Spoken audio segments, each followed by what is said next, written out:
podcast / talk show tonight about Action. It's a PvP. Much more easier from a content standpoint, because the only thing they'll have to worry about behind that is the claim, and working together as a community is a critical step on the path to dominance.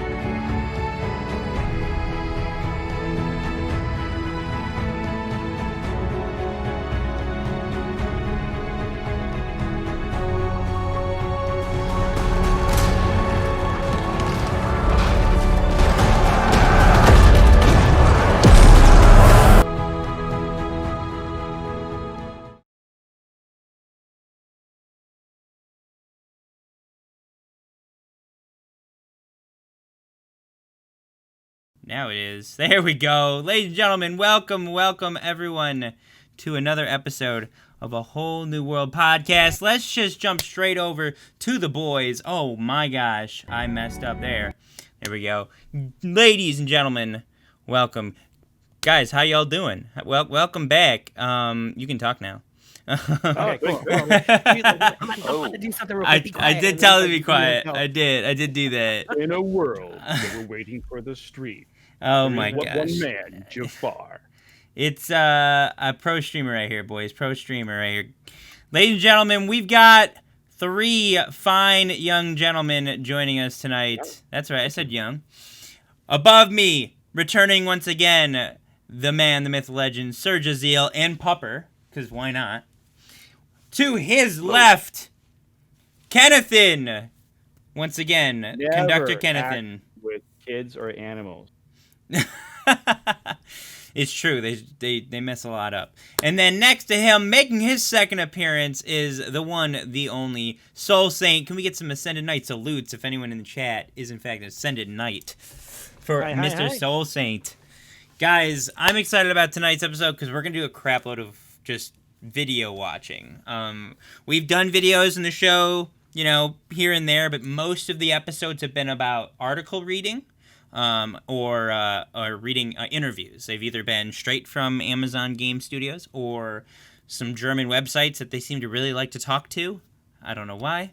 But today is going to be exclusively video. We're going to go over a few videos. We're actually going to go over the interview that happened with IGN at the Summer of Gaming almost 2 weeks ago. It'll be 2 weeks tomorrow, I believe. And there's 10 minutes of footage from the war mode that they played that day, as well as an interview with Scott Lane and one of the other lead developers while they're doing that footage. Then we're going to watch a video that was released yesterday. I should probably maximize this. Not yesterday. It was released last Monday.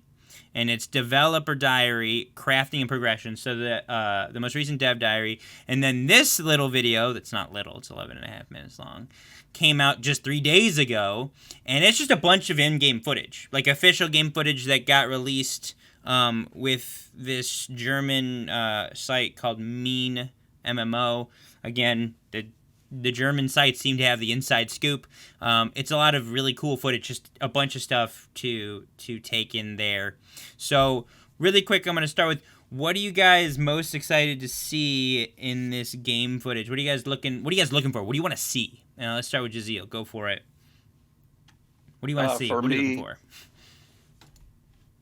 Sorry. For me, it's really more about the crafting, the PvE oriented stuff, going out and exploring, and just what's available to do, even solo, if my whole company isn't on, or we aren't actively doing any kind of defense, that I can still hop on and have things to do to support the company. Well, it's not really behind the scenes, but kind of. So that's really what I'm looking at is as well as longevity of that, and, the speed at which you cap out those abilities and whatnot, and get to a place where you are making the really, really awesome stuff. So you're big on crafting and solo stuff, gathering, things you can do. to be Uh, to contribute to your company and your faction. Right, more of a supportive role Mhm. of you guys that are going to be going out there and getting bloody. This guy, I'm gonna Right. be getting bloody. It's true. Although I will go out and get bloody with you guys on occasion. Sounds like a plan. I can't wait. Kenneth, what do you want to see in these videos? What are we looking for? What have you been so excited to see but haven't yet? Haven't yet. That's good because the biggest thing I mean they showed it in that summer game thing, the RVR, Mhm. FVF, whatever you want to call it, right? That's what it. Yeah, that's what it is. I mean I call it RVR because that's my first Arcade of Camelot RVR. The 3 realms attacking. I mean, of course, ESO had a similar, thing where in Cyrodiil you can carry. I want to do the put down a trebuchet and attack. I want to attack a fort. I want to do those Ditto. kind of things. And I mean, I'm interested in a game that, like Sir Justice Hill said, is like a solo game you can play when you have to log on, do something. But then jumping into the company and saying, guys, let's go do something, either attack a fort or defend a fort, or whatever it is. I mean, I've done that stuff, especially in, say, Dark Age of Camelot, where you actually owned a fort from your guild and you had to go, all of a sudden you get a call, you got to go defend it or just go attack it. So I'm looking forward to that, even though I think that they've already done some of those videos already, so I don't think any of these will show new stuff, but that's what I'm excited. How about you, Soul Saint? What are you looking forward to find in these videos? Because there's quite a bit. How I can kill people more effectively. How you can kill? What's the best way to kill people? Well, not only that though, but I think that like the aspect of like raid versus raid, because I think that's what you mean by RVR, right? Realm versus realm. Realm versus realm. Okay, it means like big group. It's like faction versus faction over a conquest. So debating barring the fact that there's multiple like scales of PvP, I would love to be able to see how people manage themselves versus an uneven number, for example, or with a higher number or something like those lines, just to be in the thick of it all and then see within like this mass fight, you may have that 1v1 skirmish that just happens that may be like super iconic. I think something like that would be cool. So you're looking for some of the big scale brawls, and you want to see what it looks like when it's like a 5v10 or a 4-on-7, and see if there's real still dynamic, like what's a group fight look like compared to a 1v1 kind of thing. Yeah. I'm that's kind of what I'm most actually looking forward to see, because they've shown us a little bit of that over the weeks, these last few weeks, and they've really been talking about war. But I feel like when we get this real extended period look, they've only seen small, tiny 5-second clips mashed together in these long montages, right? I'm looking for, I've seen the war. I haven't watched it full through, to be completely honest, but I've seen bits and pieces. I watched it when it was live as well. And like, I want to see if there's balance. I want to see, what weapons are being used most. I want to see what it looks like to use a siege weapon. Are the siege weapons too strong? Can they be destroyed? Things like that. I feel like, because that's kind of what excites me the most, is this big scale, battles. And hopefully, those things happen out in the world too, because I love me a good world PvP. Really quick, guys, I wanted to make an announcement, and I was telling the boys about this, because a couple of them already have. And I haven't, because I have a specific connection now that I wanted permission before I did this, and I got permission. He was like, you can do it whenever you want. I was like, okay, cool. I was trying to take this seriously and be careful, because I didn't want to ruin an opportunity that I have. Yeah, it's a business. Yeah, I have a new business relationship that I wanted to not ruin, because I'm new to all this, and it's been really exciting for us and the guys at Hideout to have this connection we have, and it's been a good opportunity for a lot of us going forward into the beta and things like that, as well as getting into the alpha. And I'm sorry if I may have lied to those of you who have asked over the last 2 months. A white lie? Months. We've been in the alpha since the first episode of A Whole New World podcast. Obviously, we weren't playing that night. No lightning strike. But we've been in the alpha. Several of us that have been on the show. Some of us more than others. Me and Shadeless have easily put in the most time, I think. I can't speak for Jaziel and Kennethan. I know Soul Saint's relatively newer to the alpha, so obviously he couldn't have. But I'm just simply going to say it's been pretty sweet because I've never been in an alpha before. I've always wanted to be in an alpha, and it's kind of exciting that this got to be my first alpha because this is a game that I plan to invest in and don't plan to stop because it's been great so far, and alpha's been pretty dope. That's all I'm gonna say. It's been pretty dope. Yes, Grid's been in the alpha. Who else? Who am I missing? Pap's been in the alpha. Jono's in the alpha, I think. They dropped so many alpha keys and so many streams. I'm surprised anybody has not been in the alpha. It was crazy. That first night, they dropped keys here and in Shadeless stream, and some of them didn't get claimed, so we ended up claiming them for people we wanted in the alpha. We're like, yo, get one for him and get one for him, and so NDAs are something you should honor. Exactly. What's been pretty sweet is the alpha hasn't been as alpha-y as I've seen some other games. Like that's what a lot of people are saying. And Crowfall's been technically now they say they're in beta, but I played the alpha and it was, oh my gosh, I'm like, I bought the ability to do alpha. I didn't want to do alpha. I don't want to. I'm sorry. I love them. I want them to have a great game, but I'm not interested in helping them develop it. Let somebody else do that. So this alpha felt a lot more mature, much more solid. Okay, less buggy. Yeah. So when it comes to like them going to beta, like, wait, why'd you delay it? I mean, there must be something else behind the scenes that may have been that we didn't know about that requires them to delay the actual beta and then for the release from May to August. So yeah. As someone again who has never been in an alpha, I wasn't necessarily sure what to expect. I've done a few betas. Maybe I can count how many betas I've done on one hand.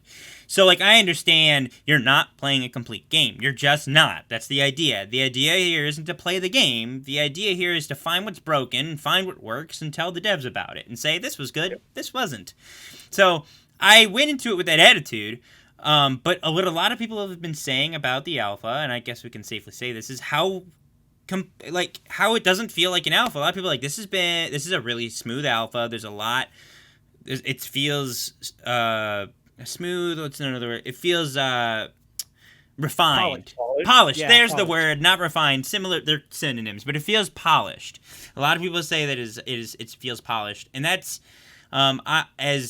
I guess I could agree. I don't know I didn't have any expectations again, so I don't know what an unpolished alpha looks like necessarily. So there are certain things that happen. I'm like, that's polished? Apparently it is.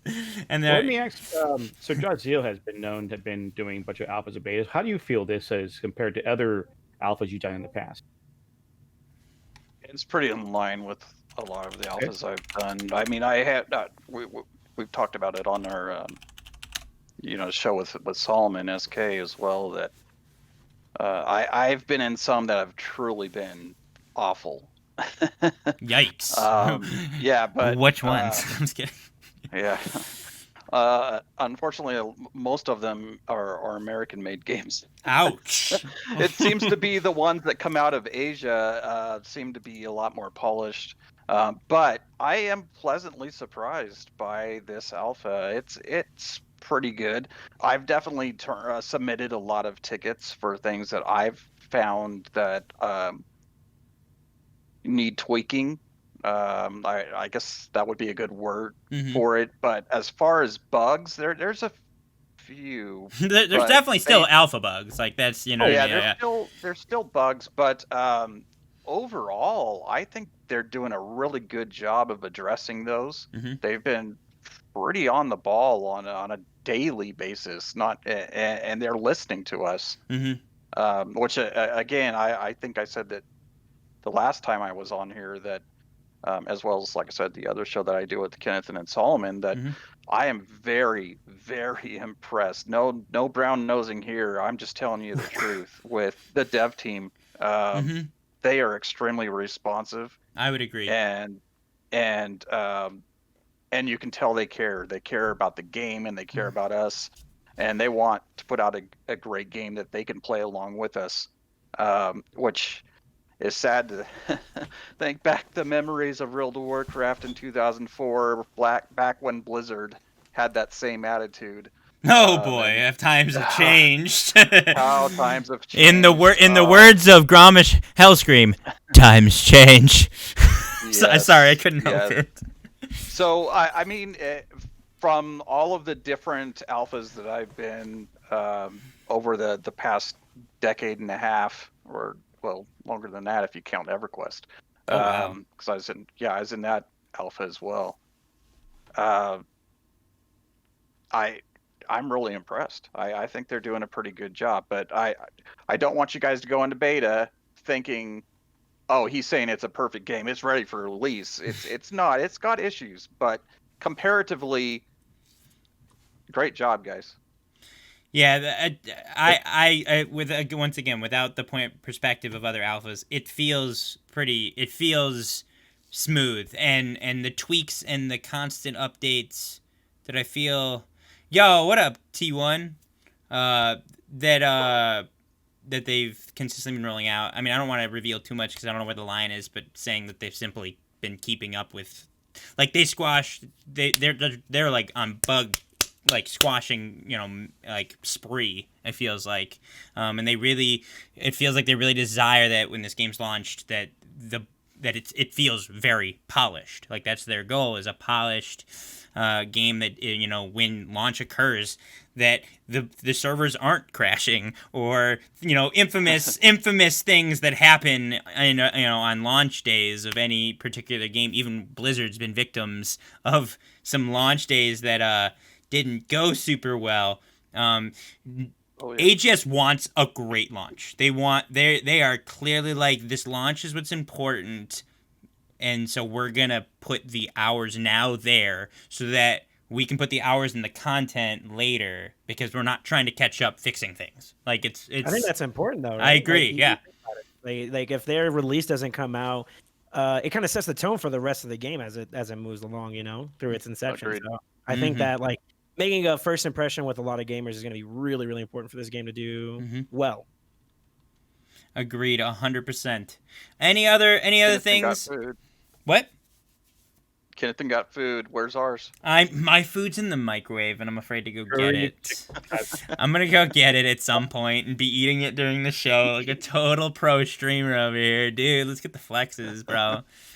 I'm actually looking at mine right now, so don't really quick, I'm gonna give a shout out. This gentleman has literally, him and his girl have been streaming New World content, guys, for like 2 weeks straight, every single day. And he was really kind to me earlier today. I've been lurking in his channel quite a few times throughout the last couple of weeks. You also can check him out. T1Biz in the chat. I watched him knock his router over or like an hour ago, and his stream cut out. Anyways, so guys, please go check him out. He just said something in chat. Wonderful dude who is looking to be very invested in this game as well. So go hit that follow button on his channel, boys. So the first thing we're gonna hit tonight, guys, unless you have some. Oh snap! That is dope. Thank you. Let's go. Sorry, guys. Alerts are off. I'm trying to get better at this whole podcast talk show. I learned before you. Thank you. Yes, Kennethan's the unofficial alert. So, we're gonna hit the interview first, from the Summer of Gaming. For those of you who missed it, which probably not many of you did, I'm assuming y'all have probably seen this by now, but if you haven't, I really wanted to watch it. I know the last show happened literally the day before this came out, so I couldn't really do it. Doing a show every week was kind of difficult. So we're going to do some stuff that was 2 weeks ago. We're going to do a video from last week and a video from 3 days ago. We're going to hit this one first. In the IGN Summer of Gaming, AGS actually put on a showcase of their war gameplay, their war mode, and it was 18 minutes long, which we're not going to watch.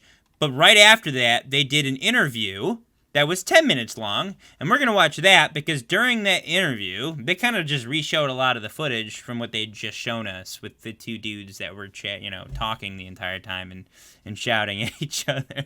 So, a lot of video tonight, guys. We're going to kind of play it a little quieter. Well, actually, no, you need to hear the interview. But we're going to chat amongst ourselves. We're going to pause, play as we see. We're like, oh, wow, look at that. Or, whoa, that's really exciting. Or, oh, what do you guys think they meant when they said that?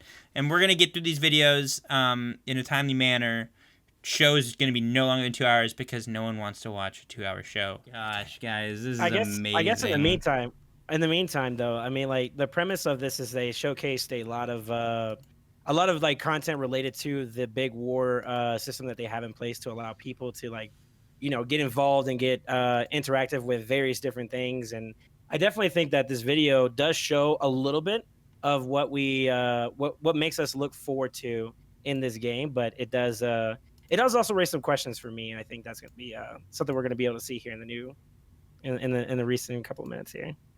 Well, I know this is the interview, but I know they had on the summer gaming event. I think it was there.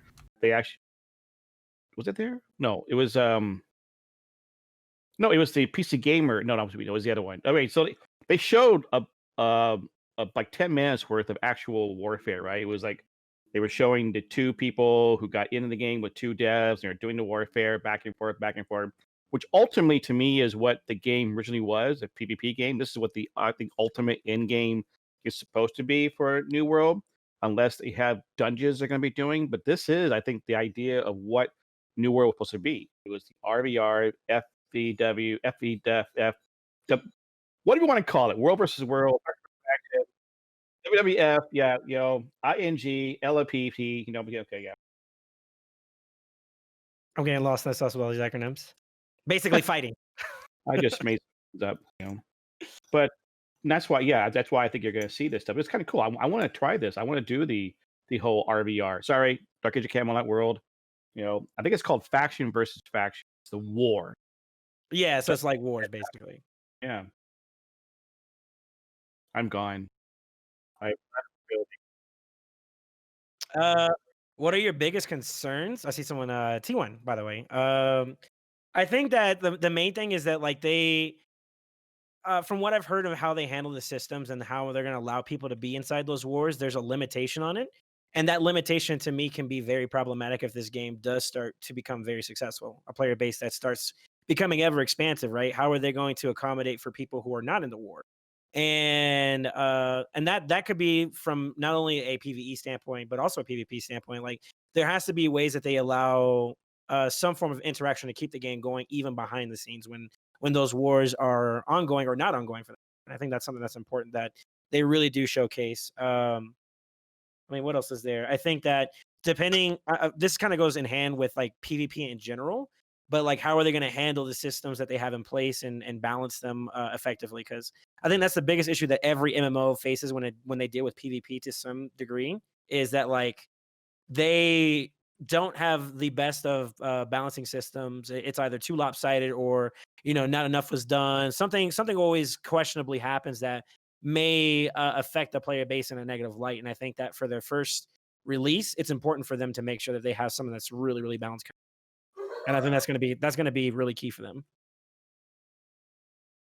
I know that they mentioned about if you want to be a crafter, you can be the best crafter, never do war, and you can make the equipment for your faction and support them behind the lines, so that those who want to fight can fight behind the lines. In between, right? You're right. In between the wars, hoping they're going to have these different faction. They do get faction buffs. They do get faction, things that are really kind of cool. Hopefully, all goes together. I will say this, and that's one thing that we last time I was on the podcast, I had a chance to discuss, and I felt like another concern would be like how they handle factions across the board. And then we talked about like how to incentivize being a part of one faction or the other. That has to be balanced really properly. And then in case there's a little bit too much of an edge on one, do they help the people who are kind of like the underdogs with like some kind of buff or something that would help them out, or in general? I mean, my premise on factions is very kind of skewed negatively, only because right now, from what my understanding is that the only way for you to be able to PvP against someone is if they're like in the opposite faction. So that kind of limits the overall player aspect of being able to be involved with whether or not they have, what if you have like a guild that or a company in the sense that has a different or is a part of the same faction, but you guys want to, clash and get interactive with each other from a PvP standpoint. That right there is kind of like cut off because of that. And I think that's something that's very limiting from a PvP standpoint. Yeah, then again, there's no faction buff. I was misspeaking. There was something else right involved with this game where you can help with your territory or something. You get bonuses. I forget now. Sorry. Right. Like I said, the main thing is just like I want to be able to fight someone that's in another faction or company or something like that, even if they are in the same faction. Excuse me. And I think that's something that's very concerning for me. But I think that if they taking feedback into consideration and how they've been handling, from what I've heard, the bugs and things of that sort, they've been listening to player feedback, and hopefully they keep that ear open to the player base, and we can get things that are a lot more accommodating. Um, but that's from a PvP standpoint. I definitely think that they've put a lot of effort into making it something that is going to stand out amongst other games. From that standpoint, now it's not. I think now they just got to make sure that they're also keeping other elements of the game that would affect PvP balanced too as well.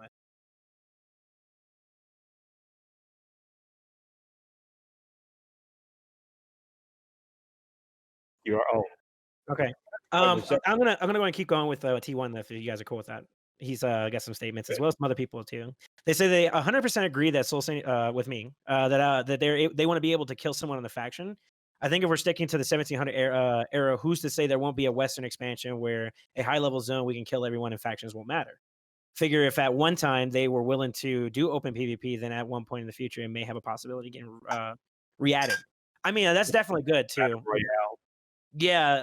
You know what would be really nice? And this is kind of stealing an idea from a previous game that I've played before, but like if they do want to have some form of control when it comes to PvP and elements, like on scales, they could have like 1v1s where they can pit people against them. They could be like a ranking system. Yeah. I mean, You know, there's. Oh, okay. Not dedicated geog- areas. Kind of like Lineage 2. Ooh, T1's hitting on where my MMO is coming from. That's actually where I got that from. Like Grand Olympiad, if you remember T1. Oh man, he's gonna bring me back.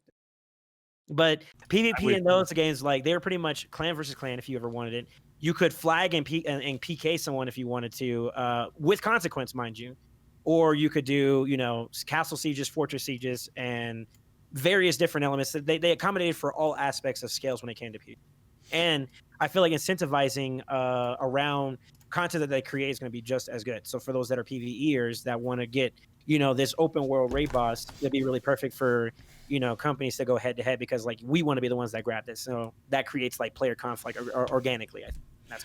I like the idea of coliseums actually, or okay, everything looks fixed, so I'm back. Coliseums, I'm glad you put that in there. I would love an area like in World of Warcraft. There's arenas where like if you walk in, anyone can kill anyone that's not in a group. So like if Horde walks in, y'all can kill each other. And it's one of the few places. There's like 4 or 5 of them throughout the entire world. So like you get this real fun type PvP there. I want some type of like event style. People show up for like Coliseum battles among 2 opponents, 3 opponents, a free for all, dude. Can we get some free for alls in this game where it's just a bunch of dudes, last man standing kind of thing? Like I want that the type of stuff you would have seen people doing in the 17th century. Like there was tournaments, like in your local, at your local whatever. I mean, like jousting, for example. Yeah, exactly. Thank you. Jousting tournaments.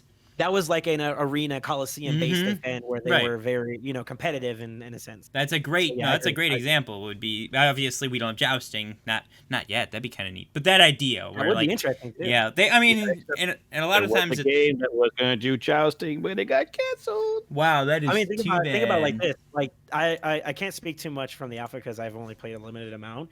But something that I do know that people have asked about is like traveling systems, especially when we were talking about the podcast many moons ago. Allowing them to be able to, accommodate for that and then create content based off of that, not just it being a means of transportation, but there's this event that you can do on a monthly basis where you can compete to be the best jouster. I think that'd be really cool. I agree. Cool. I would love that. I want to be the very best. I can see how this can't be a PvP or like battlegrounds type of thing, right? Where you actually, or even a zone area where it's literally PvP. I wouldn't mind that. Because, I mean, a lot of people don't like getting ganked. You're low level and all of a sudden someone's body camping you, right? Crap. Why do you want to keep playing this game? But if you have a zone or an area, let's do it. You get a chance to have PvP for those who want to do PvE and LPPVP. I think that, so my only concern with that is that, like, if you I don't want to take too much from an open world aspect where everything is happening inside that world.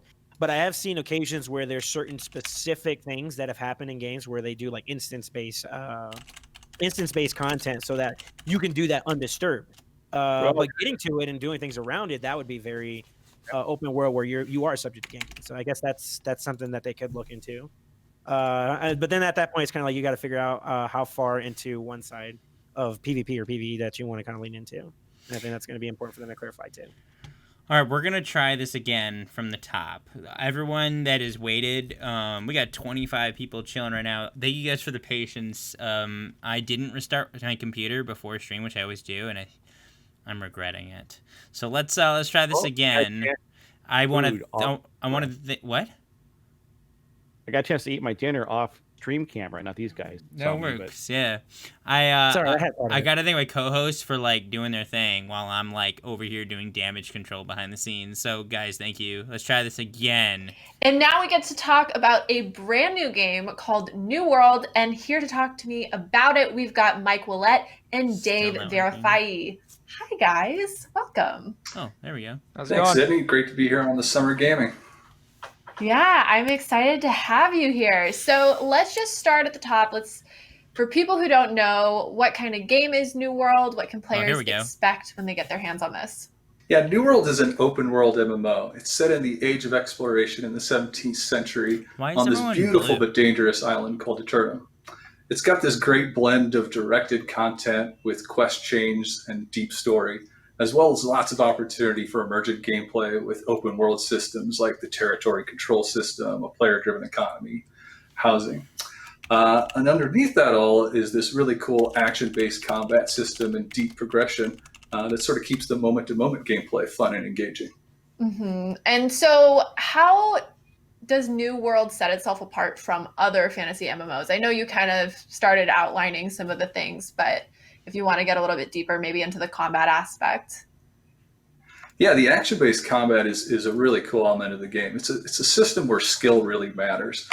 Positioning and timing is super important to the combat. It's a physical-based combat system, so your swings actually have to connect with an enemy to register a hit. There's also a lot of defensive options, so it creates this really sort of cool dance between the attacker and the defender where there's momentum during the battle. And it's a really sort of strategic system also where your gear choices, how you sort of specialize your combat abilities all makes a big difference in how combat plays out. Mm-hmm. Now, how did you determine which typical... It's still lagging a bunch, but I kind of want to talk about that, how he's talking about the dynamic fighting. I feel like... So, people compare the combat in this game a lot to Dark Souls. As someone who's never played Dark Souls, have any of you three played Dark Souls? I have. Yes. Compare No. what? No. Oh no, you haven't played Dark Souls. Do you? No, not playing Dark Souls. I Okay. played a game similar that has similar combat. People told me Okay. to Dark Souls, not Dark. Do you guys, after now experiencing it and seeing it, do you agree? And is that a good thing or a bad thing? And do you think? How do you think it'll scale? We're seeing these huge battles now, and we're about to watch people duke it out for this cap zone. Is it like Dark Souls? Is this a good thing, a bad thing, and how do you think it'll lend to large scale PvP? I'll let the... Well, first off, I'm going to say to me, since I not played Dark Souls, I played some other games, but it reminds me a lot of ESO. That's what everyone keeps saying now. Right. So that's for anybody who's an MMO player who has never played Dark Souls or any game that has combat like Dark Souls, think about ESO and that combat. I mean, it's a lot better than tab targeting in some respects. You have to make choices. You have to be engaged with the combat. You just can't be tab targeting and going, well, hit the keys and wait. Oh, look at that. There's a cat on the... There's a cat where? No, I'm just kidding. Oh. You have to be engaged, right? But this, you have to be engaged. You have to be there to make sure it's going on. And that's why I think if you guys who played Dark Souls will tell, probably similar to that, right? I would agree that it does have a lot of similarities to it for sure. I do feel like it is almost... Maybe this is because of the age of the games. I mean, this one's coming out very soon, whereas, Dark Souls has had a presence for... When's the last game? The Dark Souls 3 last came out? I think it was 2015 or something. It's been a while now. Yeah, it's been a while. So like the system, I mean, as we should expect, it should be better, right? And I think that I will say that from my experiences so far from playing it, it's a lot more fluid. I also want to kind of address someone saying that it may be similar to like For Honor. I disagree with that only because of how the blocking system is in this game is not as thorough as I would say For Honor is. But I do feel like it's very identical to how you have to be very mindful of your resource management, stamina, things of that sort whenever you're dealing with a opponent, whether that's PvE or PvP. I think that's very identical to Dark Souls, and it's actually, from what I've experienced, it's very fluid. It's very fluid, and it's actually really, really good so far. I like it. I would, yeah, I like it a lot, I actually. would totally agree with that. You can definitely get the inspiration there. It's a It high is skill. definitely kind of a successor to that I think play that's a better way to style. say it. Yes, I Yeah, agree. and I mean, I've played For Honor as well, not near as much as Dark Souls, but enough that I see what you're saying. But yeah, I think it's more Dark Souls, and I definitely, being a really big ESO player as well.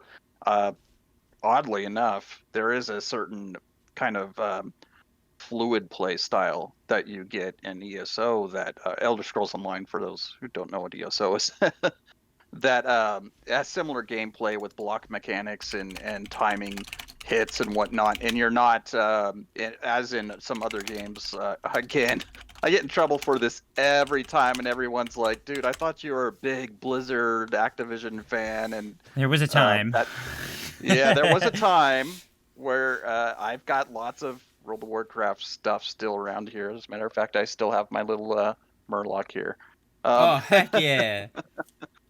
I have all the World of Warcraft merch that you can possibly think of, but man, I hate just standing there and pressing buttons and just not being able to move around and stuff. And that's a thing that I do love about ESO, and I definitely love about New World, is you're moving. And there is, as Kenneth was just saying, you can't just stand there and like be messing around playing Bejeweled. No one plays that anymore. That's not But true. You get what I. Oh, really? Yeah, I don't play it. Playing whatever on your phone on the side while you're doing combat, you need to be focused. And Oh yeah, you have it's to pay about attention. You have to. it when they say it's skill based, it's skill based. Confirmed. I can I love it. stir that, and where I'm concerned, my concern is where it does fall in for large scale battles, but the amount of skill over, like, obviously being an MMO, gear progression should always be a thing. Like, that's what people are playing MMOs. They want to progress a character and get better. But when they talk about, like, when they used to, earlier when they started announcing the combat, how you can beat people that are more geared or higher level than you, they're not kidding. Like, you really can.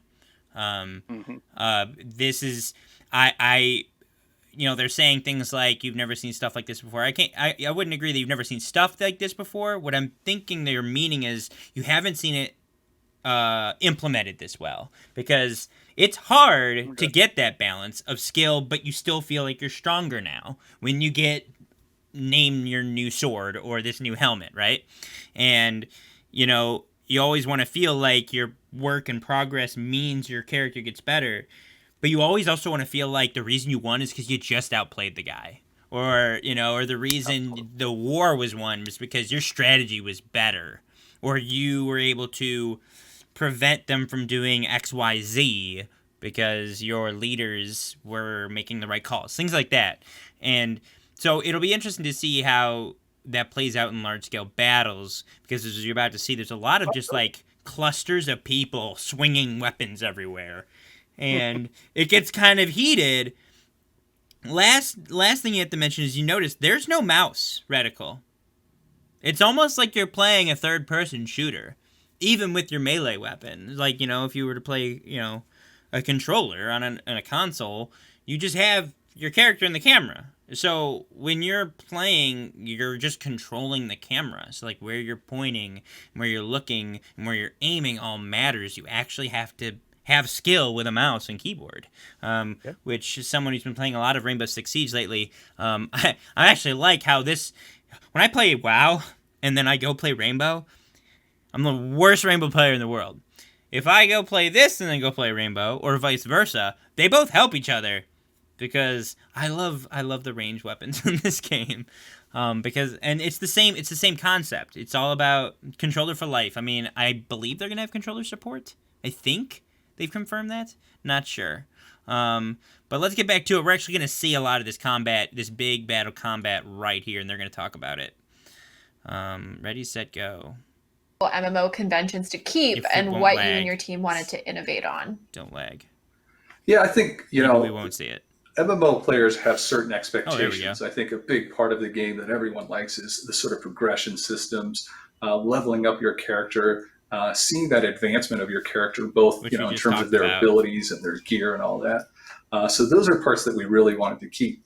We also like the sort of the stories that MMOs tell, and New World I think has some great story and quests behind. I have a question for you guys. Have you guys ever touched Terra Online? No. Yes, but it's Terra. been quite a while. Yeah. So Terra also had something similar to this. So for anybody who has been into various MMOs, Terra has a similar combat system where like you have to use like a reticle and you're aiming all of your abilities and things of that sort. So it's definitely transferable if you're used to doing a lot of like aim-based games with like FPSs and things of that sort. So it definitely has that that feel to it. And I think it's even more prevalent for those that are looking to play like a ranged style combat, you know, with like being a mage or being like a an archer or in some capacity. That I think that really will shine through for those of you guys that may be interested in being able to do that. And that's going to show a really big application of just like your skill, you know, being able to make sure you don't miss and aim and do things properly. Well, I think a lot of MMO players are just getting sick and tired of tab targeting, Mm-hmm. and like I said, standing in place and hitting a button, and not needing to have contact. Again, gosh, bad. Blizzard's never gonna let me go to their BlizzCon again after these Man, podcasts. you are asking Um, for it. Hey, I look, it's not know, and they lagging. loved me. They used to love me. I used to get all kinds of little goodies from them, but for some reason, the past year I haven't got anything from them. I wonder why. Yikes. You're not But missing much. You're not missing much. It's okay. I love that. Again, it's another thing to love about this game, and it's another reason that I swapped over to ESO. Is I want to feel like the combat is combat. I'm tired of just standing there tab targeting and just, you know, you're not actually hitting them with your sword or anything. There's no like skill to it. There's no aiming. There's no, you know, this game you actually need to aim your shots. You need to time your shots. You need to anticipate when that person's going to block, when they're going to roll, when they're going to parry, when they're and it's so much more engaging in battle, and it just, you know, I love that so much more. So Yeah, I'm I mean, glad even though they're I doing played that. so far, I don't know how many times I've done miss because of like my mispositioning. So they are Mhm. entirely accurate when it says like you need to make sure you're in the right place, Mhm. attacking at the right time, and Right. you know, Godspeed at that point. But it's definitely like they're not wrong when they made that statement. So it No, definitely that has the application here. yeah, and it's that's due not to hyperbole at all. They I've died many times out in the world from Ditto. not paying attention, or just well, it's usually when I'm tired and I'm trying to play at like, you know, 11:45 p.m. and I'm like, oh, I'll just, you know, get like 30 minutes in or an hour in, and I'll go out there and do the little mini quests and stuff and gather stuff to make gear, and I'll go out there and I'll confront something somewhere where I probably shouldn't be level wise anyway, but that's me if you all know me. I do that. I always challenge. I like to challenge myself and try to push the limits and see how much that I can take. And yeah, I've so many times that I've missed one or two shots, and that's it. You're dead. NDA. Yeah, That's NDA. yeah, Yeah, yeah, yeah, yeah. yeah. Sorry. Yeah. Guys, we are back. I am so very sorry. I want to say thank you to everyone that stuck around. Y'all are amazing. I want to thank my co-host for like actually putting up with this pleb of a streamer over here. But I mean, there's a reason they're on my show, because they're lovely dudes who we've all had these problems. I'm just glad they're here. Like it's a big sign of respect that they are here with me. So, ladies and gentlemen, we are going to try this again. We've done this before. We've played video on this show, and it's, it hasn't been amazing, but it's not been that. So, I turned off basically everything that's not important to the stream. Everyone cross your fingers that we can actually get this party started. Otherwise, well, we'll just talk for the rest of the night, I guess. We can do a lot of that, right? We're going to see another 15-second ad because I know you guys haven't seen enough of those, right? Love this town. What are ads, dude? That they left? I know, you block Origin. Legends are born. So far, so good. Now, Jackie. Oh my god, we're so Oh, well, there's a beep. There's I'm a actually beep. excited for that game. I want to check it out. Was that Cyberpunk? A lot of people are excited about Cyberpunk. And now we get You to hear about talk Carnage? about a brand new Indeed. game Like, oh, called I like New it. World. And here to talk to me about it, we've got Mike Willett and Dave Verifai. Hi, guys. Welcome. Whoopsies. Oh my gosh. How's it Thanks, going? Sydney. Great to be here on the Summer Gaming. Yeah, I'm excited to have you here. So let's just start at the top.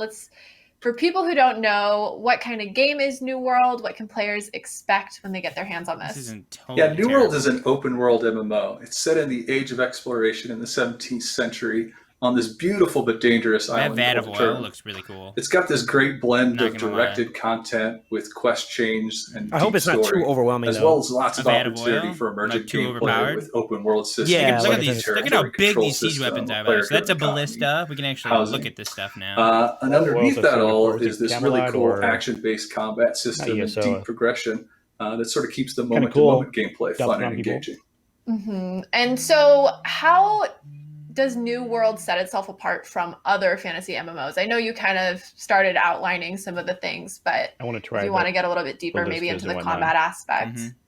I'm starting to see Yeah, the a lot of action-based combat commonalities is a really cool element of among the game. weapons. It's a system where skill really a lot of matters. hammers. See that? Positioning and timing is super important to the combat. It's a physical-based combat system, so your Just about swings everyone actually have has a to sword and shield. connect with an enemy to register a hit.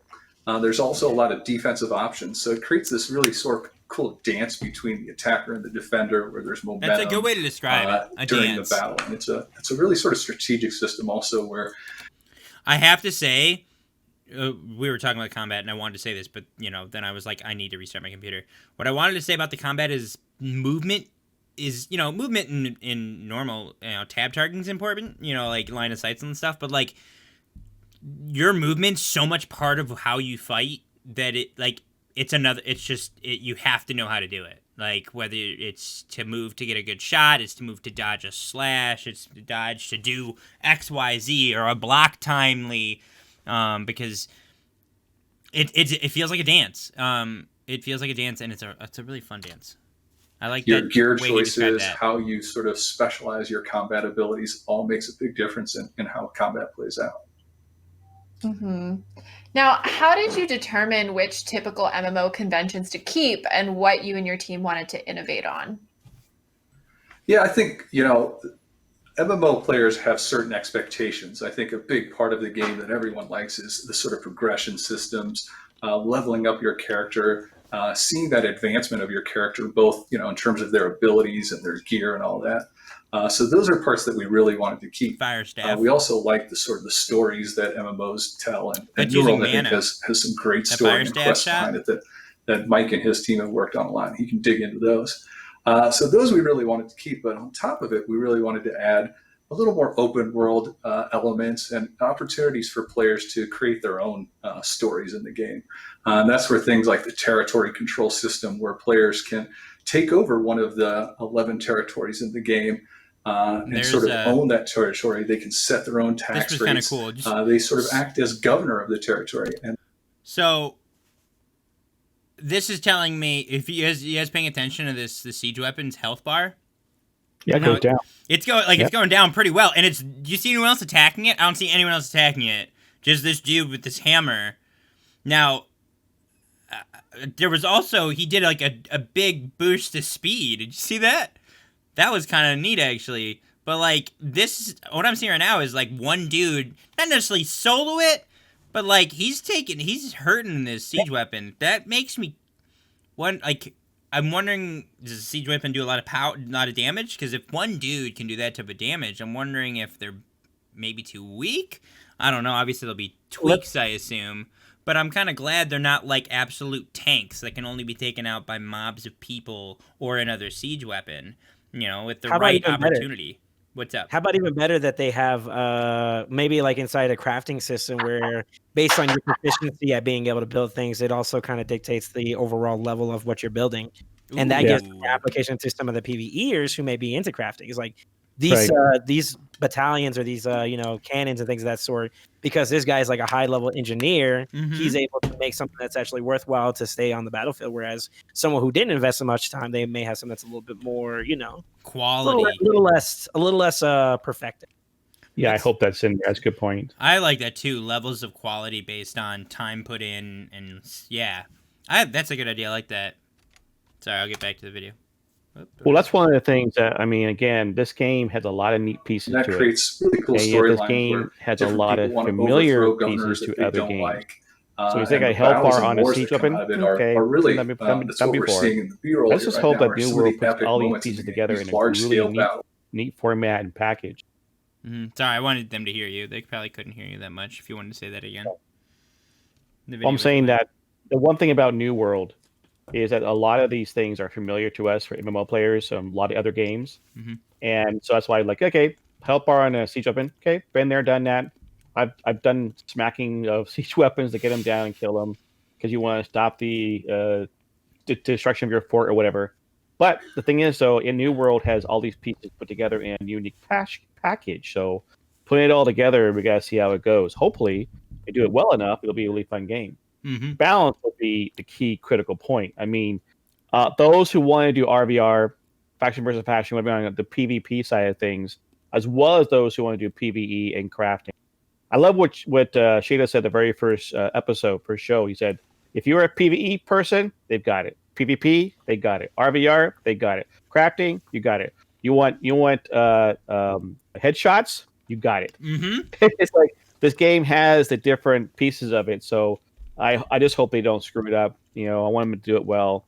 And said that the artwork is beautiful and looks like a fun game. So let's get going. As someone who is loving ranged weapons, I love headshots. They're 50 on 50 battles where one team is trying to siege the fort while the other team is trying to push something I want to talk about in defense. After this, I'm so glad you referenced this B-roll because what we're watching is war mode. There it goes. Correct? Look at just a couple dudes took it down. More about that's encouraging. What exactly war mode is? That means they're not super overpowered. Yeah, so war mode is how we determine who controls the territories. A lot of hammers. You seeing that, guys? Basically, everyone has a hammer. As a territory or a sword and shield. When a territory is in a neutral position, which doesn't surprise me. He's not like super close. What if there was like an area? Now, I don't know if it depends on like each area has like a different style to like the territory terrain. Maybe there's like an area where that may be placed, but it allows for there to be a lot more range people around it. Kind of like in a cliffside area or something like that, and then there would be some legitimacy to it. But since they're kind of like open field and they're like, you're expecting people to be like up close and personal to either defend it or to attack it, they might be using weapons that are more suitable for that. So there's like a time and place for each type of weapon, I'm guessing, or maybe it is overpowered, and that's kind of concerning. Perhaps. I know that that's a good point because there's siege. Yes. I mean, if you need me.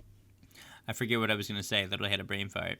So what I wanted to bring up was on the right side. So you said interface. Now, when I talk about the interface, it's someone who's seen it, obviously, in game, but they're showing it here now. Is the shared cooldown. So like you'll watch a cooldown happen, and you can see each weapon. He's changing weapons right now. At least I think that's why. You can see the other weapons and their 3 abilities. You can have 3 abilities per weapon. So you kind of get this spec, right? It's not necessarily a class, but you have 3 weapons.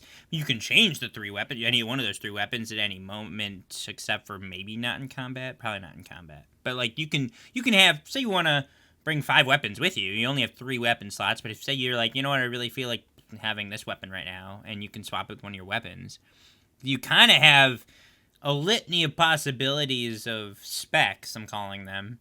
Yeah.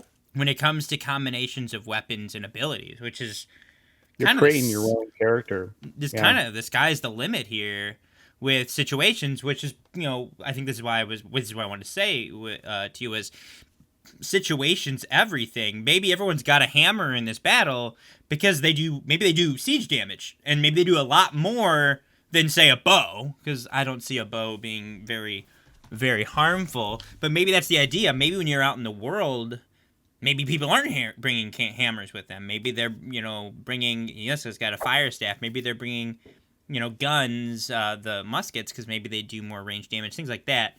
It's kind of there's a weapon for every situation. What do you want to do in that situation? Do you want to be the guy who's banging on the siege weapon, or do you want to be the guy with the sword and shield that's holding off everyone stopping you from killing their siege weapon? It's working together.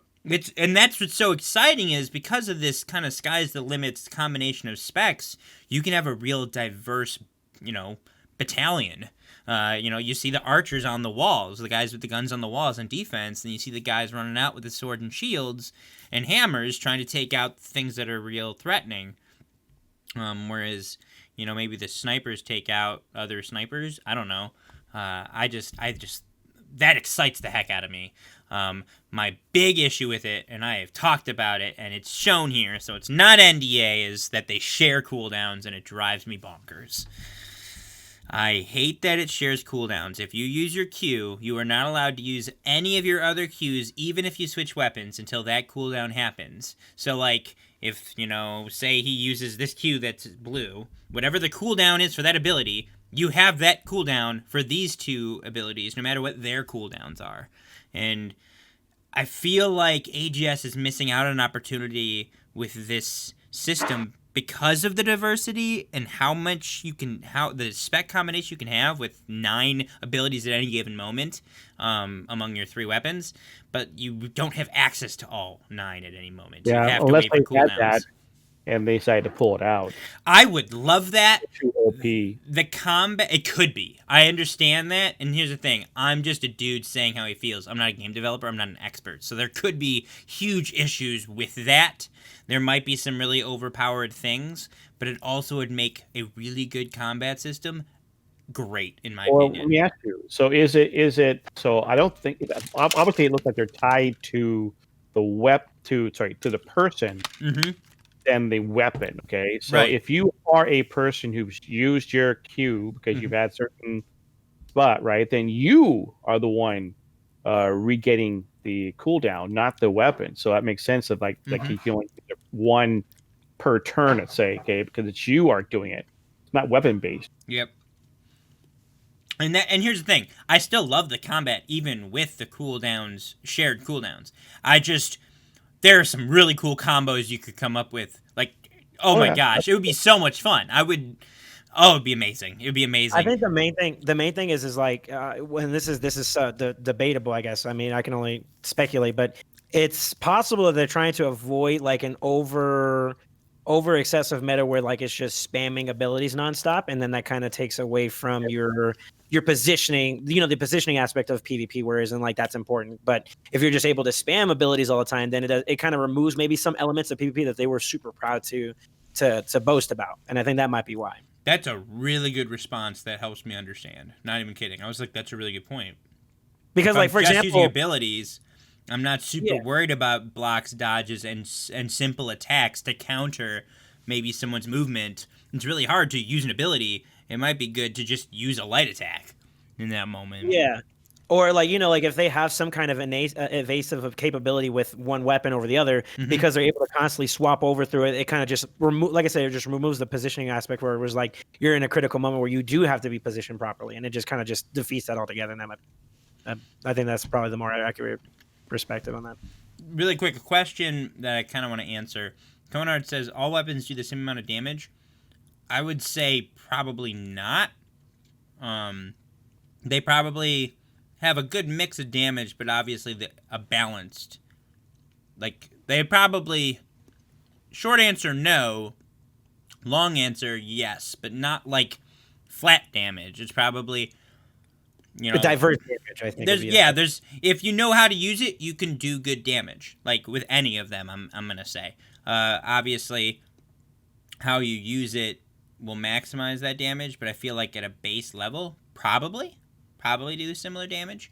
Well, they show like hammers, right? I'm assuming Yeah. like because hammers are heavy or they're pretty bulky, you know, they do a lot of damage, but they're slower. Yeah, they're Whereas hard to they have, use, but more rewarding to land a strike, but Right. risky because you're left open maybe after a large swing.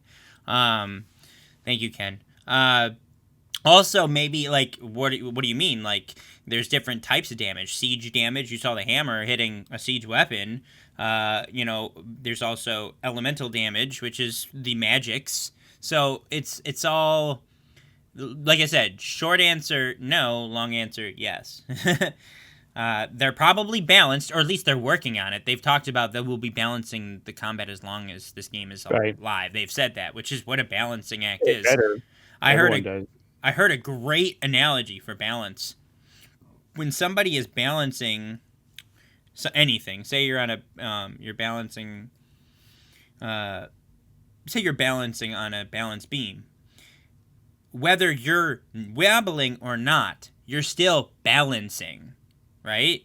Like you're always trying to balance. It just doesn't necessarily mean whether you are wobbling or sturdy. You're still balancing. It's still an active thing. So those things are constantly ebb and flowing, sometimes more sturdier than other times. It's always being balanced. You're always balancing. There's never... So... That was, I mean, unless you're, you know, what's his name from Infinity War and all those games. Unless you're, wow, help me out here, guys. Balanced as all things should be. Thanos. Thank you. I wanted to say Thorum, but it's not Thorum. Thanos, you know, with his knife, with his balanced knife analogy. Forgetting the good stuff that is Avengers. Oh my god. I had to throw that in there. So let's we're strapped for time because of our technical difficulties today. So I'd like to get through these. The other two videos are relatively short. I really want to get through this interview. Sorry, I'm still going to talk. Doesn't though. own the territory can try to. He's talking about territory conquest in a now. conflicted state by doing these PvP missions. So it's basically a race between the two factions that don't own the territory to see who gets the right to declare war on that faction. And when that happens, once the territory goes into a contested state, then we see the war that actually is happening here. And this is a 30-minute war where it's a 50-on-50 experience. And there's sort of three general phases to it. Important note, he just gave information. It's no longer an hour. The first time they talked about war, they gave a dev diary on war like a month and a half ago.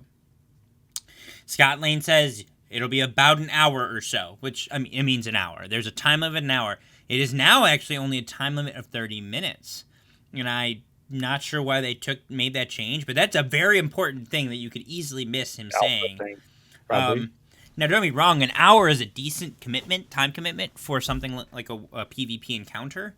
I'm wondering why this was done, because I like the idea of a really long, drawn-out battle that, like, when you finally win was like, whoa, dude, that was so... Like, it's so rewarding to put in that work. I'm not necessarily saying it. You can't have that with a half-hour battle. I'm just wondering how frequent wars are. Like, is 30 minutes really going to feel like the climax of, you know, territory conflict that, you know, it could be if the battle was longer or more epic. I don't know. It could be. It could be. They're only going to have it for 30 minutes? Yeah, there's a time limit. The attackers have to capture the inside of the fort in 30 minutes, or that's how the defenders win. Well, Alpha did something, obviously, okay? I mean, and the thing is, I've been in battles like these where they last a long time. You're like, at some point, you're like, oh my, like, can we end this thing, right? Well, gotta be a limit to this. Maybe 30 minutes is a good round number. He's talking about the length of our show, by the way. He's not talking about New World anymore. I'm assuming that the reason why they made it like that is just to incentivize that the preparation you do prior to that is just as important, so that you can just get in and go and whenever it's time to start. That or maybe battles were just becoming farm fests. Like I could see that. You know what I mean? Like one side was farming the other, and like, battle. The attackers could have won, 20 minutes in, but they decided to just keep fighting, kind of like you'll see in Warsong Gulch, old school Warsong Gulch. Let's farm the other team when it's a 2-0 win, and you can literally just hold the flag because you're clearly a better team, and you just want honorable kills, so you keep the other team in there as long as possible. So I could see that being a thing. Maybe sides were just blowing the other side out, but instead of actually ending the war, that does sound like an alpha thing. I'm answering my own question. The attacker's end goal is to take down the claim and basically lay siege to the fort. But before they do that, they first have to control these 3 control points that are spread throughout the territory. Once they control all 3, then the attackers can try to break down the gates. And then the last step after they've broken down the gates is sort of spilling into the fort itself and trying to take control of the central claim flag in the fort. And while all this is happening, the defenders are trying to stop them from doing this. What's cool about this is you'll see right there on the screen one of these siege weapons, right? So it's a really cool blend of people on foot using melee weapons, using guns, using magic, and then these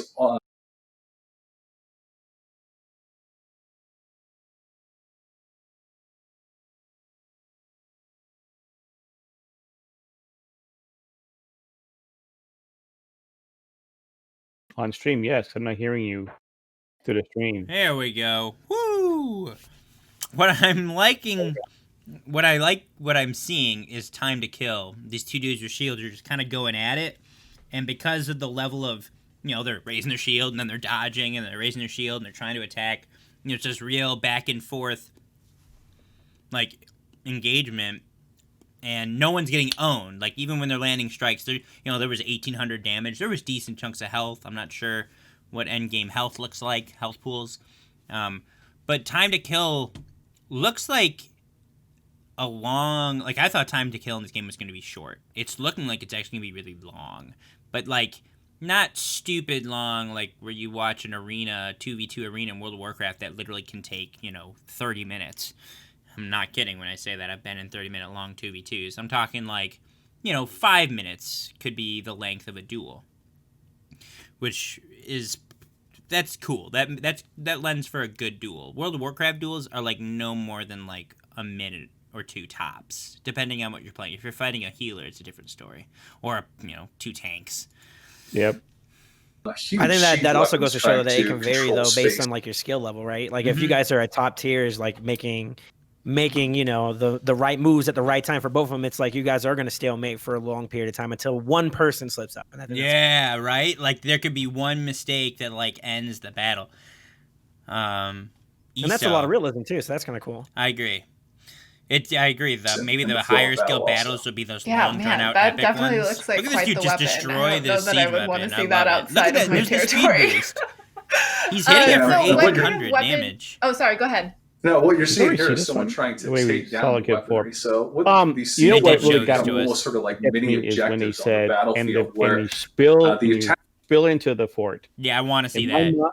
My mind went back to the day they spilled into the fort, Guardians of Camelot, or even the Elder Scrolls Online. It is just a fun thing to do. I fight in the fort and finally get them all down. And yeah, I'm looking forward to that. Agreed.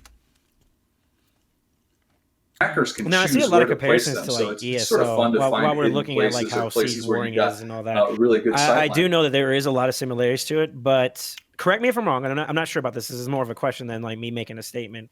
Does the fighting of ESO lead to any benefits of like territory ownership or anything around the lines that may incentivize why you're fighting in the first place, besides just being, we're just fighting?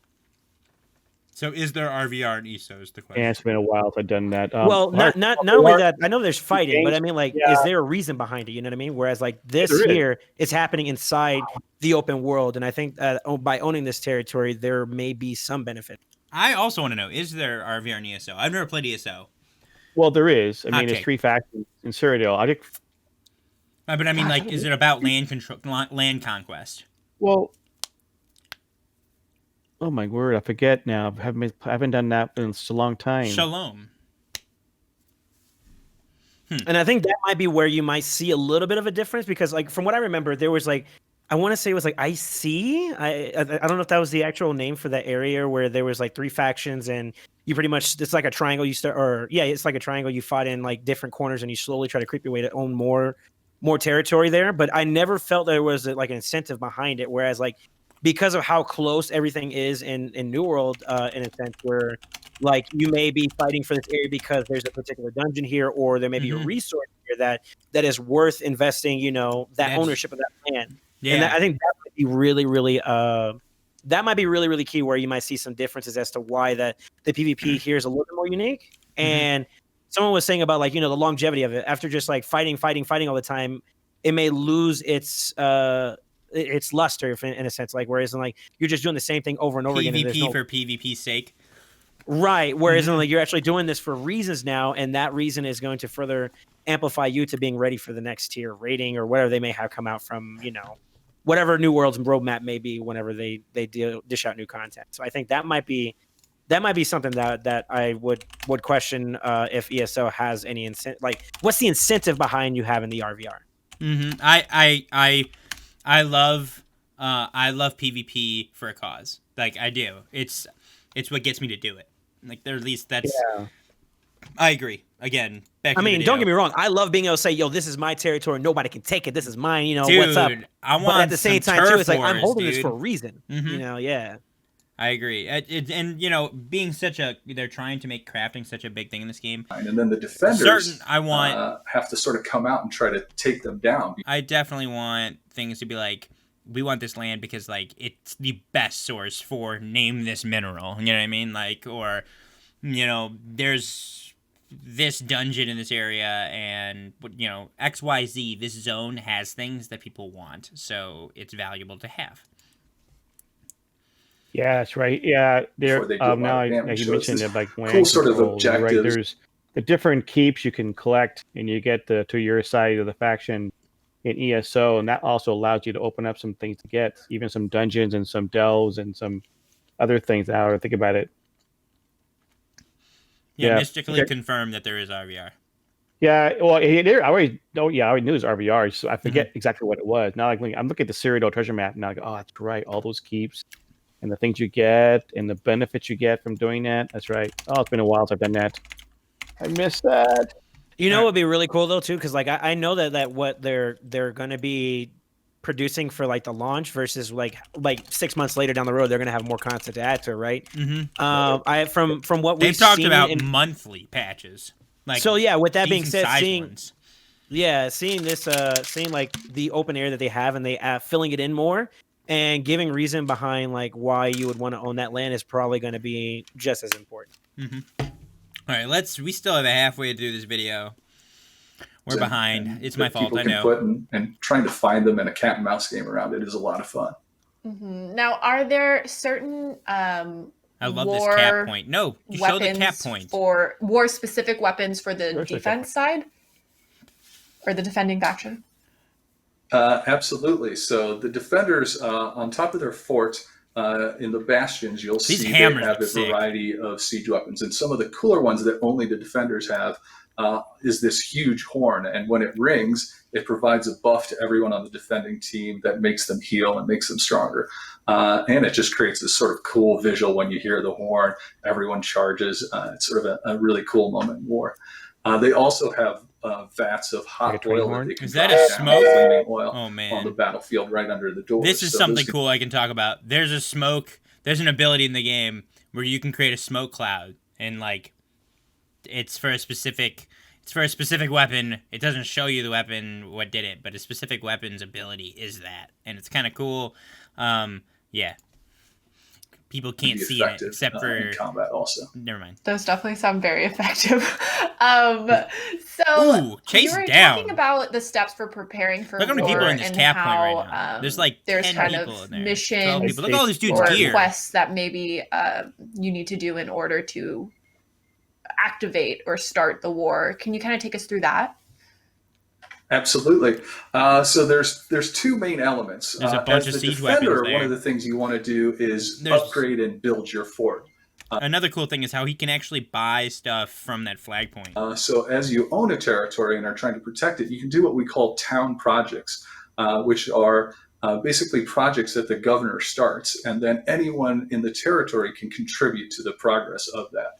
And various projects will upgrade the strength of your walls, will upgrade the strength of your defenses. You could see every time they went next to those weapons on the walls, they said T3 next to them. I don't know how many tiers there are, but I'm assuming T3 is, not basic, but I don't know if it's great. I know the weapons go up to 5 tiers, so it wouldn't surprise me if the siege weapons do too. And we talked about quality, Soul Saint, earlier. He's talking about town projects when it comes to siege weapons on your wall. I wonder how that process works for attacking siege weapons. Maybe it has something to do with crafting ability or personal ability instead of upgrading via as a settlement, which sounds I'm like... 100% sure they got something for it. Okay. Yeah. So governors can sort of choose settlement which buffs, elements right? of Not defense faction. they want to work on first, and then I love this. He's about to freaking light this powder keg try to next to upgrade this the repeater. town and get ready He's for just war. going for it. No one, So that's what everyone the lets him, and then defenders it's are gone. And then, as I said, for the offensive Look at side, this smoke it's cloud. sort of It's a race huge. between the two factions to determine who gets the opportunity to go to war, because everyone wants thought he these said that territories. already. They're highly sought after. They're Everyone limited in wants number, these and if they're territories. popular and well run, you can make a lot of money from them. And they have told us there are 11. Currently in the game, there are 11 capable territories. So the opposing factions both want to take these territories, and the influence race basically is a race where both factions are doing missions. These are PvP missions, so you have to flag for PvP, which puts you at additional risk when you're doing them. And when you're flagged, you have to run these missions, and basically the side that runs the missions most efficiently and gets the most done wins the race, and then has the opportunity to declare war. Yeah, I thought they said that already. Did I miss? Wow. Didn't they say that Well, already? Mike, now we've talked a lot about PvP. Oh. Can you tell us a little bit about the PvE elements of New World? Sure. As Dave That's said, a lot of blue out as there. we've been developing thing, we do have. Can we just talk about how the defenders are just destroying the attackers right now? I don't think I've seen a cap point lost yet. of quests and missions that take you out to explore elements of the world. But then we have lots of POIs that represent the different families that live on this mysterious island. Mm-hmm. So the main groups that we have are the corrupted, That's a lot of fire. which are the kind of like More the fire. evil red They like fire in dudes this that you game. see everywhere do. that are overrunning the island. They do. And kind of the whole mission that Like that you're was an kind of AoE heal. Look at this undertaking dude is on the to left. fight back and discover what this See, mysterious that's- group is all about. There's another Other faction known There as was a the guy Lost, with a link another one between known his as the staff and Angry another person, Earth. like a and oh, all of these almost like factions or these families siphon or coexist in this there island, it is right there. and you kind Oh, of he's using it against an enemy. find What? lore and tidbits and go Could on be like a missions and siphon. quests He's, like, and then taking just from him instead of explore the giving it to him. environment and different Maybe POIs. He was using. Like Was he what's using it on really friendly going on before? here? Whatever. And some of them are dynamic it's both. events. We have corrupted breaches, and I don't know if Dave never alluded used the to it life staff, earlier, to be but we have honest. something called invasions, where forces actually come to assault your fort and try to take T3. down So your that was a civilization. T3 as well.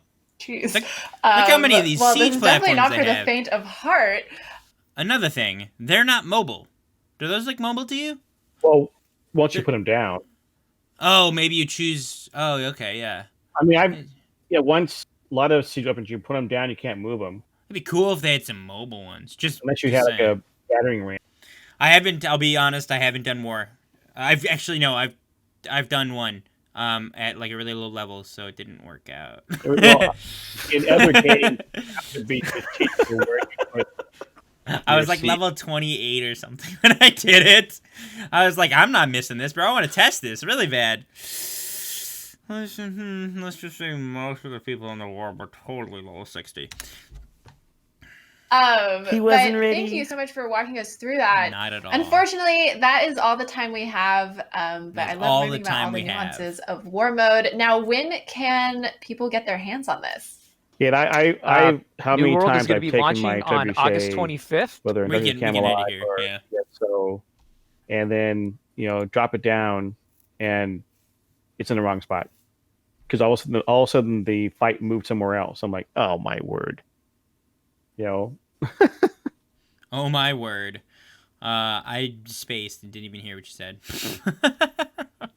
For those of you who they're about to tell us, beta July 23rd. There's 2 ways to get in the beta. Either a key.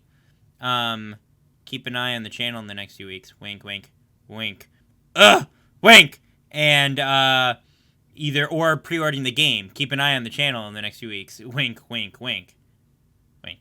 July 20th, Thursday. Okay. Yes, it's a Thursday, and then release is August 25th, which I believe is a Wednesday. Tuesday. They'll probably have Tuesday resets, just like every other MMO out there. I don't know what it is with Tuesdays, but these MMOs like their Tuesdays. Always OS patch windows, dude. It's always on a Tuesday. No, it's every major game. Rainbow Six is on. ESO is on that. I just realized something. I never fixed my camera. That's a big rip. Rainbow Six is on Tuesdays. World of Warcraft is on Tuesdays. I believe League of Legends is on Tuesdays. Like it's Tuesday. I don't know why, but it's Tuesday. So that was a long one. Thank you guys for sticking with us on this. We're actually gonna watch the next 2 videos, which are relatively shorter. Let's go to the New World channel. Play New World. Anything that was pretty... What did you guys like from that? What was exciting? What was concerning? Nothing? Although it was like a big cluster of like fighting and whatnot, it is nice to see that they have big like groups. Mm-hmm. It looked cool. It looked like a lot of fun. There was that capture point, dude. There was like 15 people on it. Like, I love that type of gameplay. I didn't really get to see a lot of the ballista and the siege weapon at play at work. So you see them being destroyed, you don't actually see them work. Yeah, I was gonna say maybe there's more footage, guys. If you haven't already, go to the Play New World YouTube, which I will now link. There is actually an entire video, 18 minutes long. I'm gonna link the video really quick in chat. This is it. Actually, it's not 18, 16 and a half minutes long. This is them doing the war. Like, this is them playing it. It's slightly edited, but for the most part, it's like pretty much beginning to end. They do 2 of them, actually, in that 60 minutes. So they must be highly edited, actually, now that I think about it. So guys, go check that out. Now what we're going to watch is their most recent dev diary called Crafting and Progression. Someone who, like me, I'm very excited about the crafting and progression, and someone who's put a bit of time into it already. I can safely say it's very, I like it. It's not like crafting I've done before. I'm not saying it doesn't exist in games, because I doubt that's not true, because a lot of people have said there's crafting like this in this game. So I'm going to assume that it's not, not been done, but it's not something I've done, and it's something that's been relatively rewarding for me to do, because I want to be the guy that, is known for being, I want one of the best swords around. Jafar, or these guys in Hideout are really good at producing high-tier weapons. Go to them. So, I don't know, reputation in work excites me. So let's watch this. This is a pretty cool video. They get pretty in-depth. It's only 5 minutes long. There's the different crafting tables. Cutting trees down in this game is so rewarding. I don't know why. I love it. It falls over. Right. I love falling trees. It's not lagging. Maybe it was just that video. I was actually out in the world where also saw trees just that all work together. come out of a stump. Every action that you take in New World has a reward to it. The most basic form of player progression is leveling your character. Every time you level up, you get points to put into your attributes. That's like an old school the more I use style. My weapon, the better I get with that weapon. I can assign points to give me There's weapon a tree. abilities. Oh The third boy. one is our trade skill Why did that progression. just happen? Whether I'm a gatherer That's, or I'm, I don't want it to full screen. I want it to pause on that. This is something obviously we have seen, but I'm glad they finally showed it. Here's a tree. This is actually a musket tree. Really quick. I think they're trees for the, like, this is the game just coming out. Okay, so imagine World of Warcraft trees and how tall they got before they turned them completely on their heads, because they're not trees anymore. These are some hefty trees. There's quite a bit going on here. You can obviously see the squares are abilities because they match up. You can see the 3 they have selected are right here. So squares are abilities, and circles are things like passives or what looks like probably upgraded abilities. These chains right here, these arrows, and it's pretty standard tree kind of style, but I like it. I love the old school World of Warcraft trees more than anything I've seen in a long time, to be honest. I don't like the way World of Warcraft trees are these days. Our talents are dumb in World of Warcraft. Yeah, I said it, Blizzard. They're dumb. They've been dumb ever since you did that. I think they look good. They look relatively easy to understand. You probably have to have so many points to get so far down. Obviously, you have to unlock this one to get this one, but you can't unlock this one until you've gotten to this level. As you can see, these are all highlighted, and this is darkened. There's kind of an ultimate or a real, like, big ability, or maybe not an ability, but like a big skill to get whatever the skill may be. They're obviously not abilities because they're not squares, but there's like a big reason to go down this tree. Like, I want that major skill. And I'm not, obviously, there's 20 points available, and they've only used 13 here. They've actually filled this tier up quite a bit, and you still can't go down this far, which is interesting. So I've also seen... the thing is, it's showing one tree down, right? But you can spread it all across both of them. We've seen that, like yeah. you said, you may not get down to your ultimate. Mm-hmm. That's what I'm curious to know: is how many points can you actually get? How many can you spend? Mm-hmm. Yeah. So in other words, if you want to, you can spread it around between the 2 different trees there, Mm-hmm. but if it's literally, I think if I recall, I forget what game it was, right? Literally, if you spent any other points in another tree, you could not get your ultimate. So you really had to go all the way down the ultimate. Yeah, it's like, okay, well, what if I wanted to like make my own character a little different? I have this, this, and this, and still get an ultimate. Yeah. But you can't. Yeah, that's and we've seen the last show we did. We watched. They were showing character progression. We saw a tree where they did go both sides. So like, you aren't necessarily restricted to a tree, but the idea is you're probably gonna have to have like a main spec, off spec, setup in every weapon mastery if you kind of want something specifically in your playstyle. Like, there are some abilities that probably jive with each other well that aren't in the same tree, but there's abilities within that tree that there's passives maybe in that tree that really lend to the abilities within that tree and don't necessarily lend to the others. But so there's a great range in abilities in this game. It's cool, and this is a good. I remember when in the alpha when they finished the trees, because they weren't finished, obviously.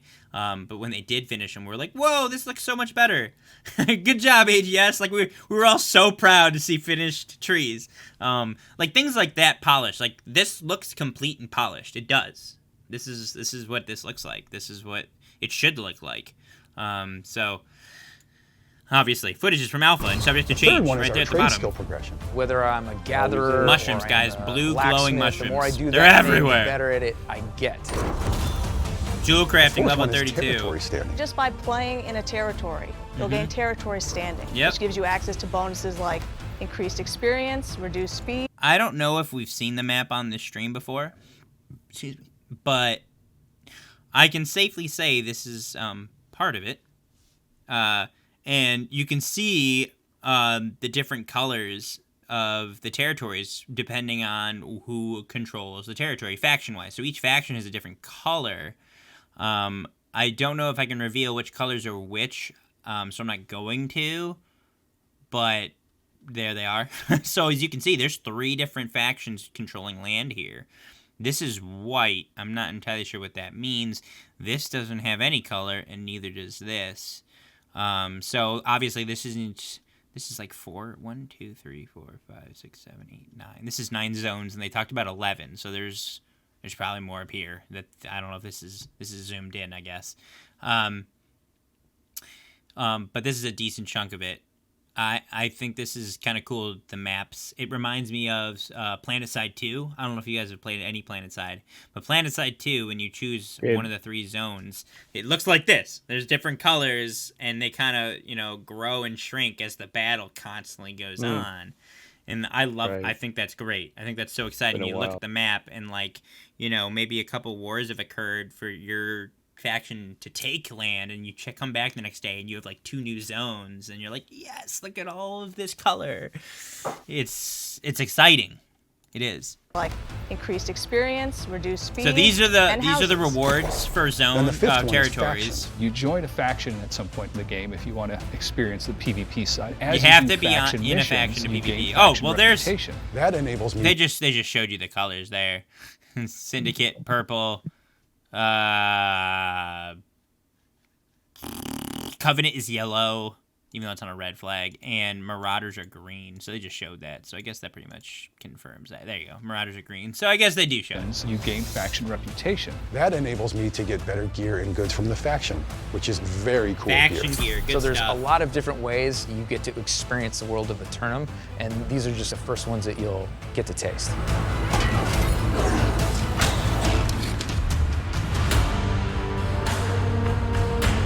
Really wanted to have a deep crafting system in New World. Everything in the game supports it in one way or another. Yeah. As you craft in New World, you become stronger and stronger in crafting. And when it comes time to craft a sword, you're going to start out just being happy to get something slightly better than the basic sword. We talked about this last episode.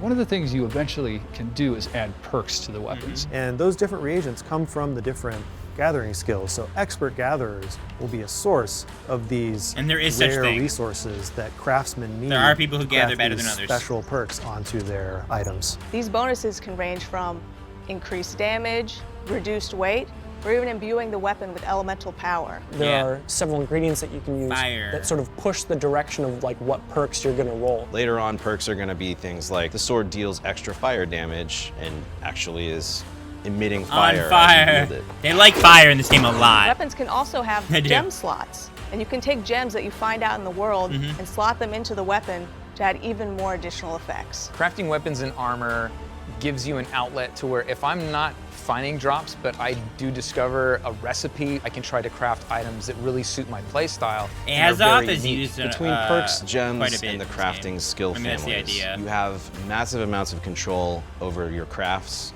Depending on the time you want to spend in it, you can become the best craftsman on the server. Which is cool. I agree. This game is absolutely gorgeous. Features endless progression. So as you create now, this is interesting. Their trade skill system has endless progression. I'm not entirely sure what that means, even as an alpha tester. But apparently, it means, if you continue to do your best, you can be there. It's not like there's a cap. It sounds like there's no level cap. I don't necessarily know how that works.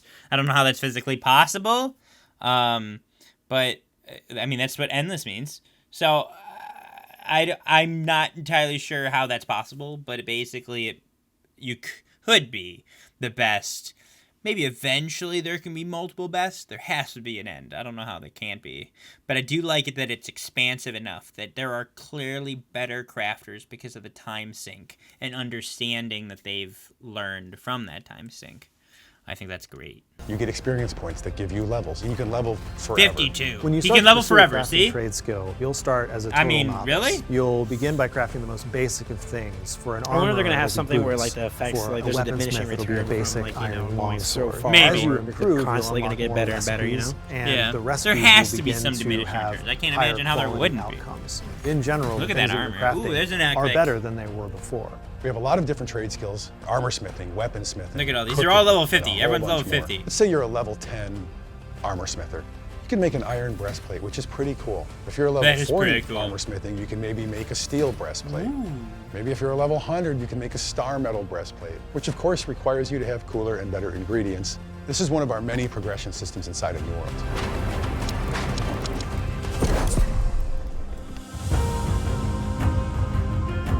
This is cool. This is, you know what I've noticed, and I feel like this has been a missed opportunity by Amazon Game Studios. This footage right here, the B-roll of the studios. It's like the studios is this mythic like land, you know, of make believe that only exists up here because we're told it exists. This is we have seen so little footage of inside the studios, it almost isn't real. And they finally put some in this dev diary. The only we get, I mean, they do all their dev diaries inside the game studio, but it's just them at a stool with the background blurred because the camera's only focused on them, so you don't really see what's going on. This is some cool footage. Yeah, it's funny for me. I noticed the same thing because you actually see about them actually in their office, their environment, the two monitors, you know, this they're guy on at the right. work, whatnot. I mean, it's funny because I have two monitors at work myself, okay, and because I work for a engineering company that designs stuff, we use CAD software, and so some respects I'm looking and going, oh, we have these half-height cubicles. Oh, yeah. We're together, you know, working together with the headphones on, listening to music while we do our job. Oh, it's like, but I mean, that's what got me is like, oh, this looks familiar. But I know this is down there. AGS is down in California. You know, even though Amazon's in the Seattle area, but it was kind of funny. Yeah, you're right. Seeing it in person is like, oh, living, breathing. Seeing them working on the game, yeah. When's our invite? Because I've been to Blizzard headquarters. Have you? Well, AGS, we're ready here. If hey, I wouldn't mind looking over there and see what's going on. If particular people are here, we wouldn't mind checking out y'all studios, even though no one's working there right now because everyone's at home working. And I will send an NDA. I will sign whatever you need. I'll give you one of my kids. It's wow, fun. He just no. I'm kidding. Escalated quickly. No, but I love seriously. this. Yeah. Soul Saint is forever alone. I love this guy's right monitor. You can see all the anime on this guy's right monitor. Like, is this man like distracted? You see that?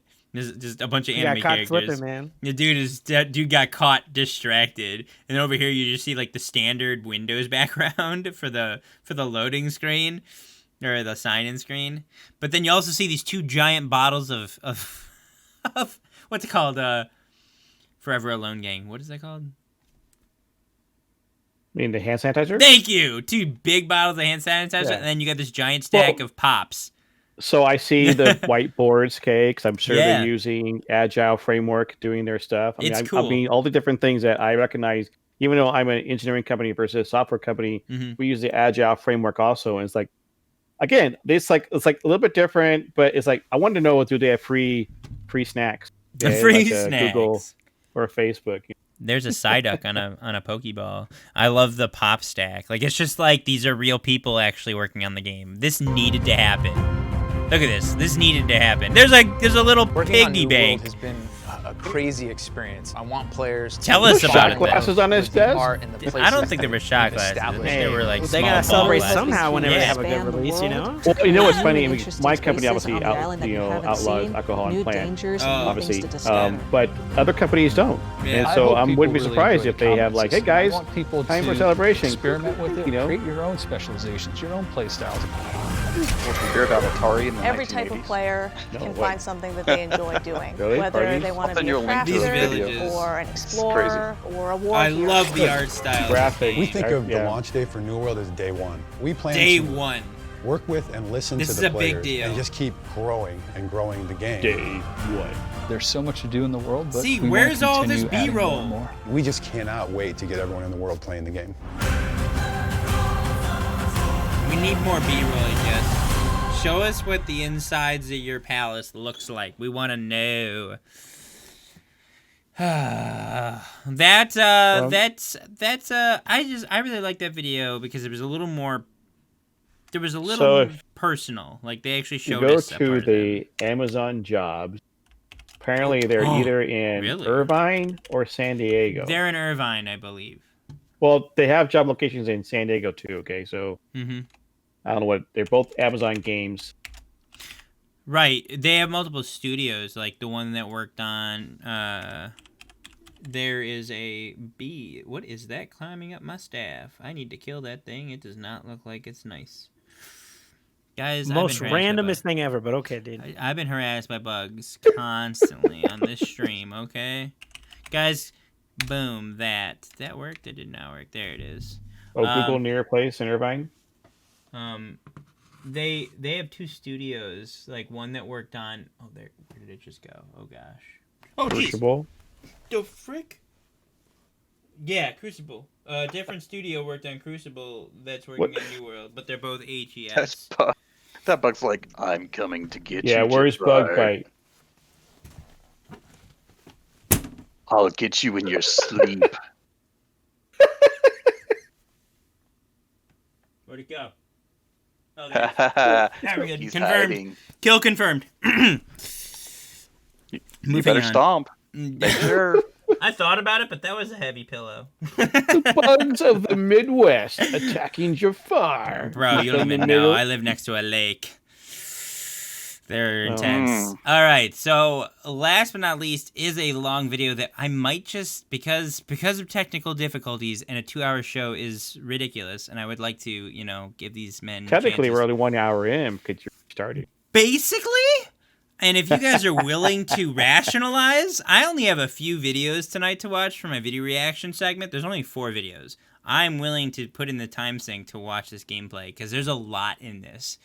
You guys, I would like to go over some more stuff too as well. I've nowhere to go right now.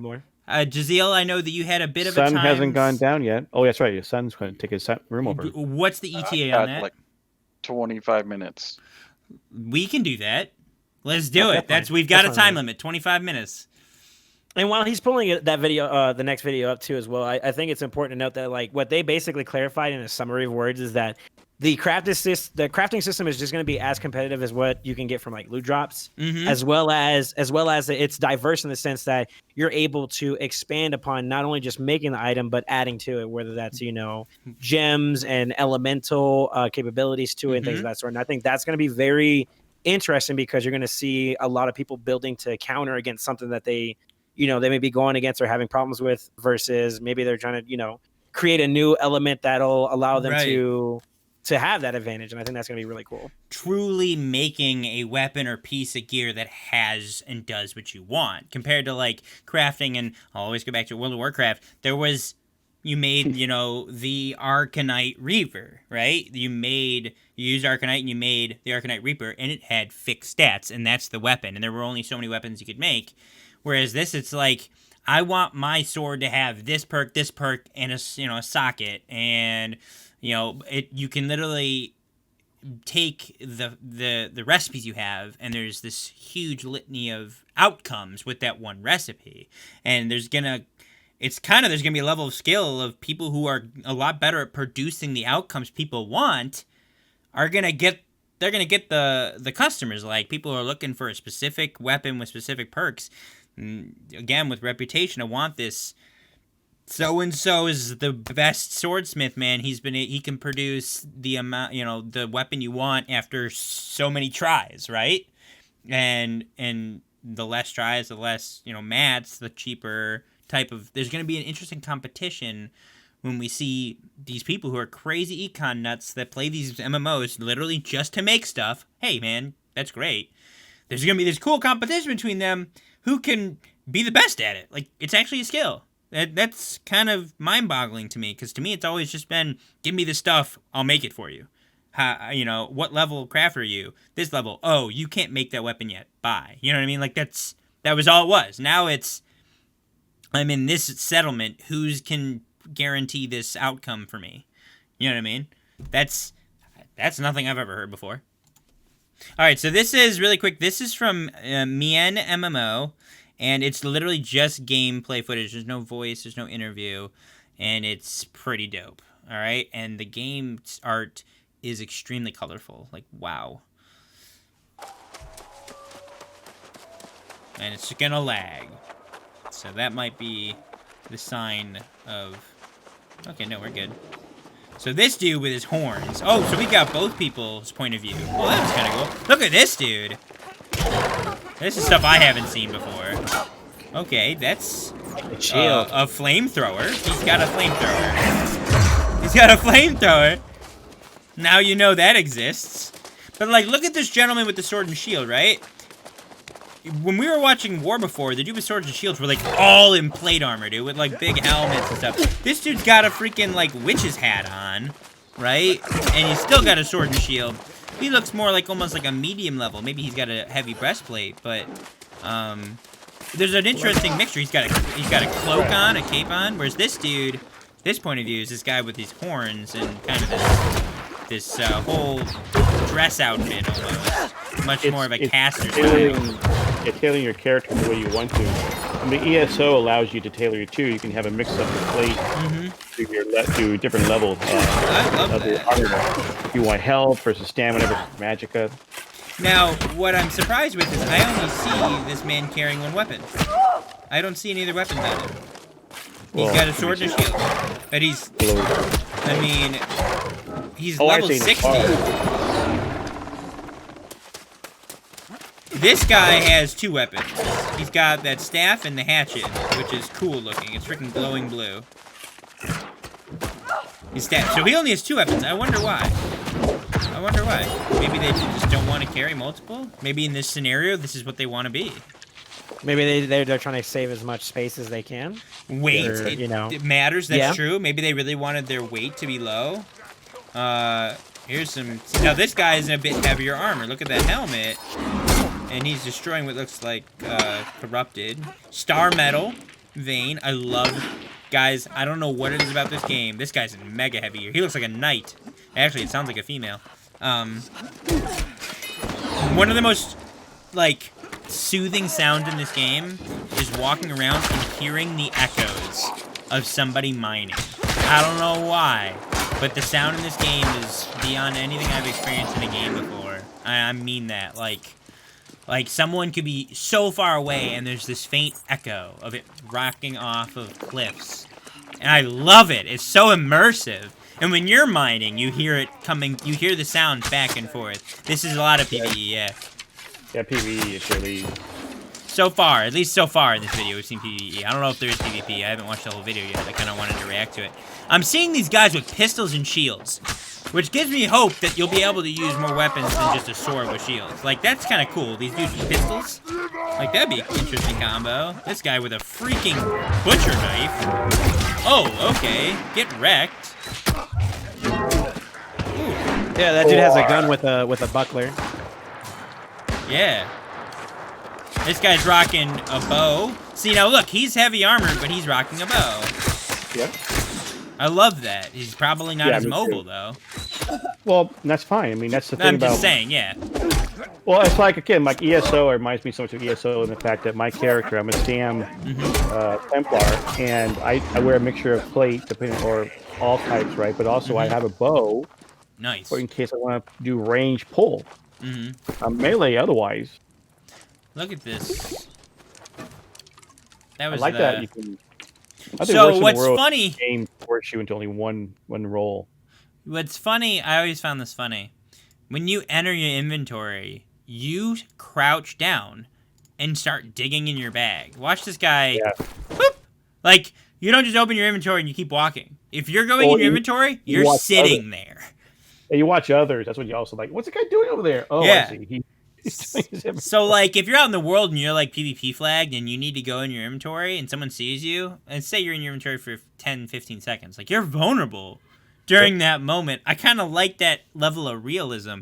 You have to scroll through your stuff. You watch, he actually, he's got, he actually equips this flask or something, or potion, whatever it is. He scrolls, and he equips, oh, no, he just drinks it straight. No, yeah, he equips it. He puts it on his little... action bar of consumables. His quick consumes. You can have 4 active at a time.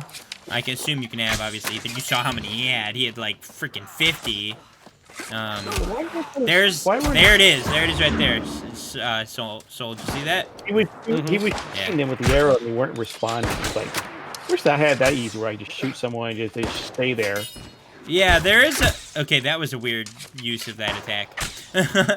Look at the damage. Yeah, it's true. I would like to see, like, I'm pretty sure the idea is some attacks are more impactful. Like, you see, that actually moves him. You see how he's bracing. He's staggering from the attack from that sword. But someone taking an arrow doesn't seem to do that. So maybe different weapon types cause different levels of influence to an opponent. He's not moving at all, in fact.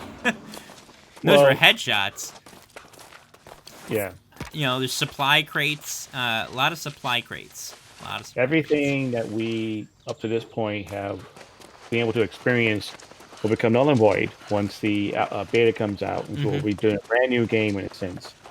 Brand new opportunity to start all over and see what happens. Yeah, I believe they're not keeping, I'm not 100% sure, but I'd say like 90% sure, I think I've read it, that they are not keeping progress from alpha into beta, and obviously they're not keeping beta. So we got to hold on. We just got to watch. I believe that. they confirmed that. Yeah, and there's no. That's not happening. Yeah, and they're definitely not keeping progress from beta into launch.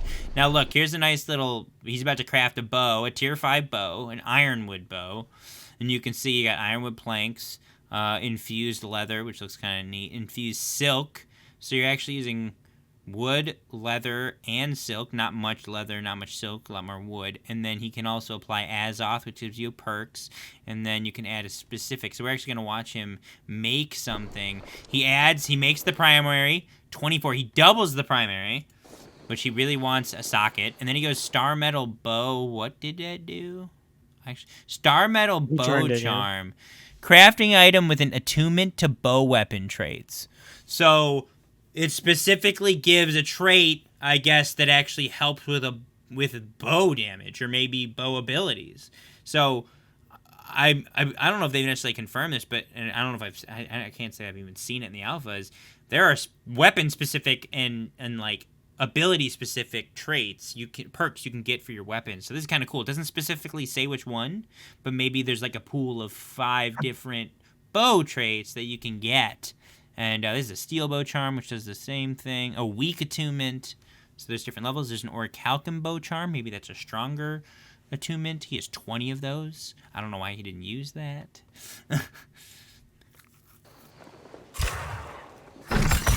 And then he makes a rare. So let's look what it makes. No, I want to see what it was. Right.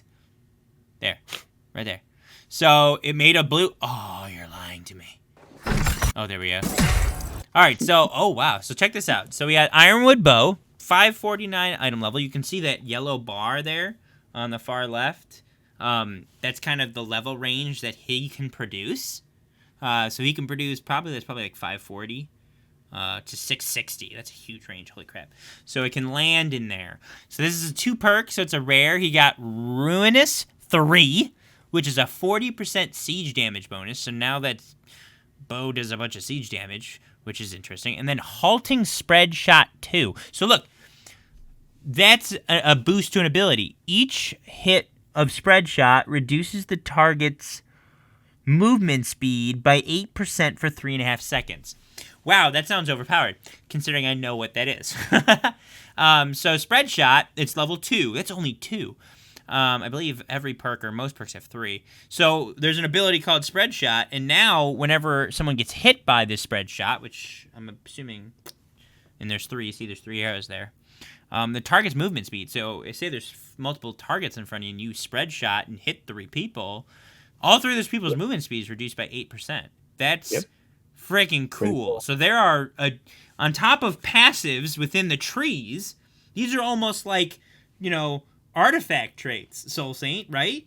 So this will create like variations to different styles of like play. It opens up a lot more to like specialization. Yes, in a degree, yeah. And you have to, what's cool is you have to go get it, right? Like it's not like I hit a certain mastery of bows, so I get it. Obviously there are certain passives you get from going down a specific tree, but now it's like, hey, I really want to make my Spread Shot stronger. Now you can. I wonder how many perks there are for Spread Shot. Like, I wonder if Spread Shot, in Spread Shot, Halting Spread Shot level 3 might stun targets, which would be stupid overpowered in my opinion. But the point is, that's freaking cool because now you're even specializing your specialization, right? And you don't know. My favorite part of all this, I'm going to say this really quick, is when I'm engaging someone in PvP, I don't know. I'm not fighting a fire mage. So I know he's going to use X, Y, and Z, and he's going to try to do this combination to get me to do this. I see a dude with a bow, a sword and shield, and a life staff. Let's find out what he's going to do. But you don't know unless maybe you've encountered the person before, or B, you're already fighting them and you've seen them use this ability, and this ability did this to me, which means he has level 3 of that ability, right? Like, there's so much... It's going to be a unique experience each time you fight. Every time. You just don't know until it starts. Unless you ask the person, maybe.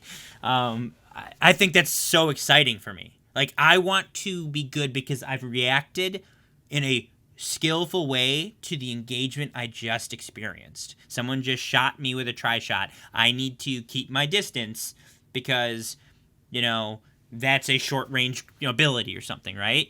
So I should try fighting him with my rifle, my musket, because I can outplay his ability range. Like, it's all going to be who reacts best to what. There's no amount of gear that's going to help you be better at that. It just isn't. I'm sorry. They just won't. That's awesome. That's a hard balance that I don't think any game has struck yet.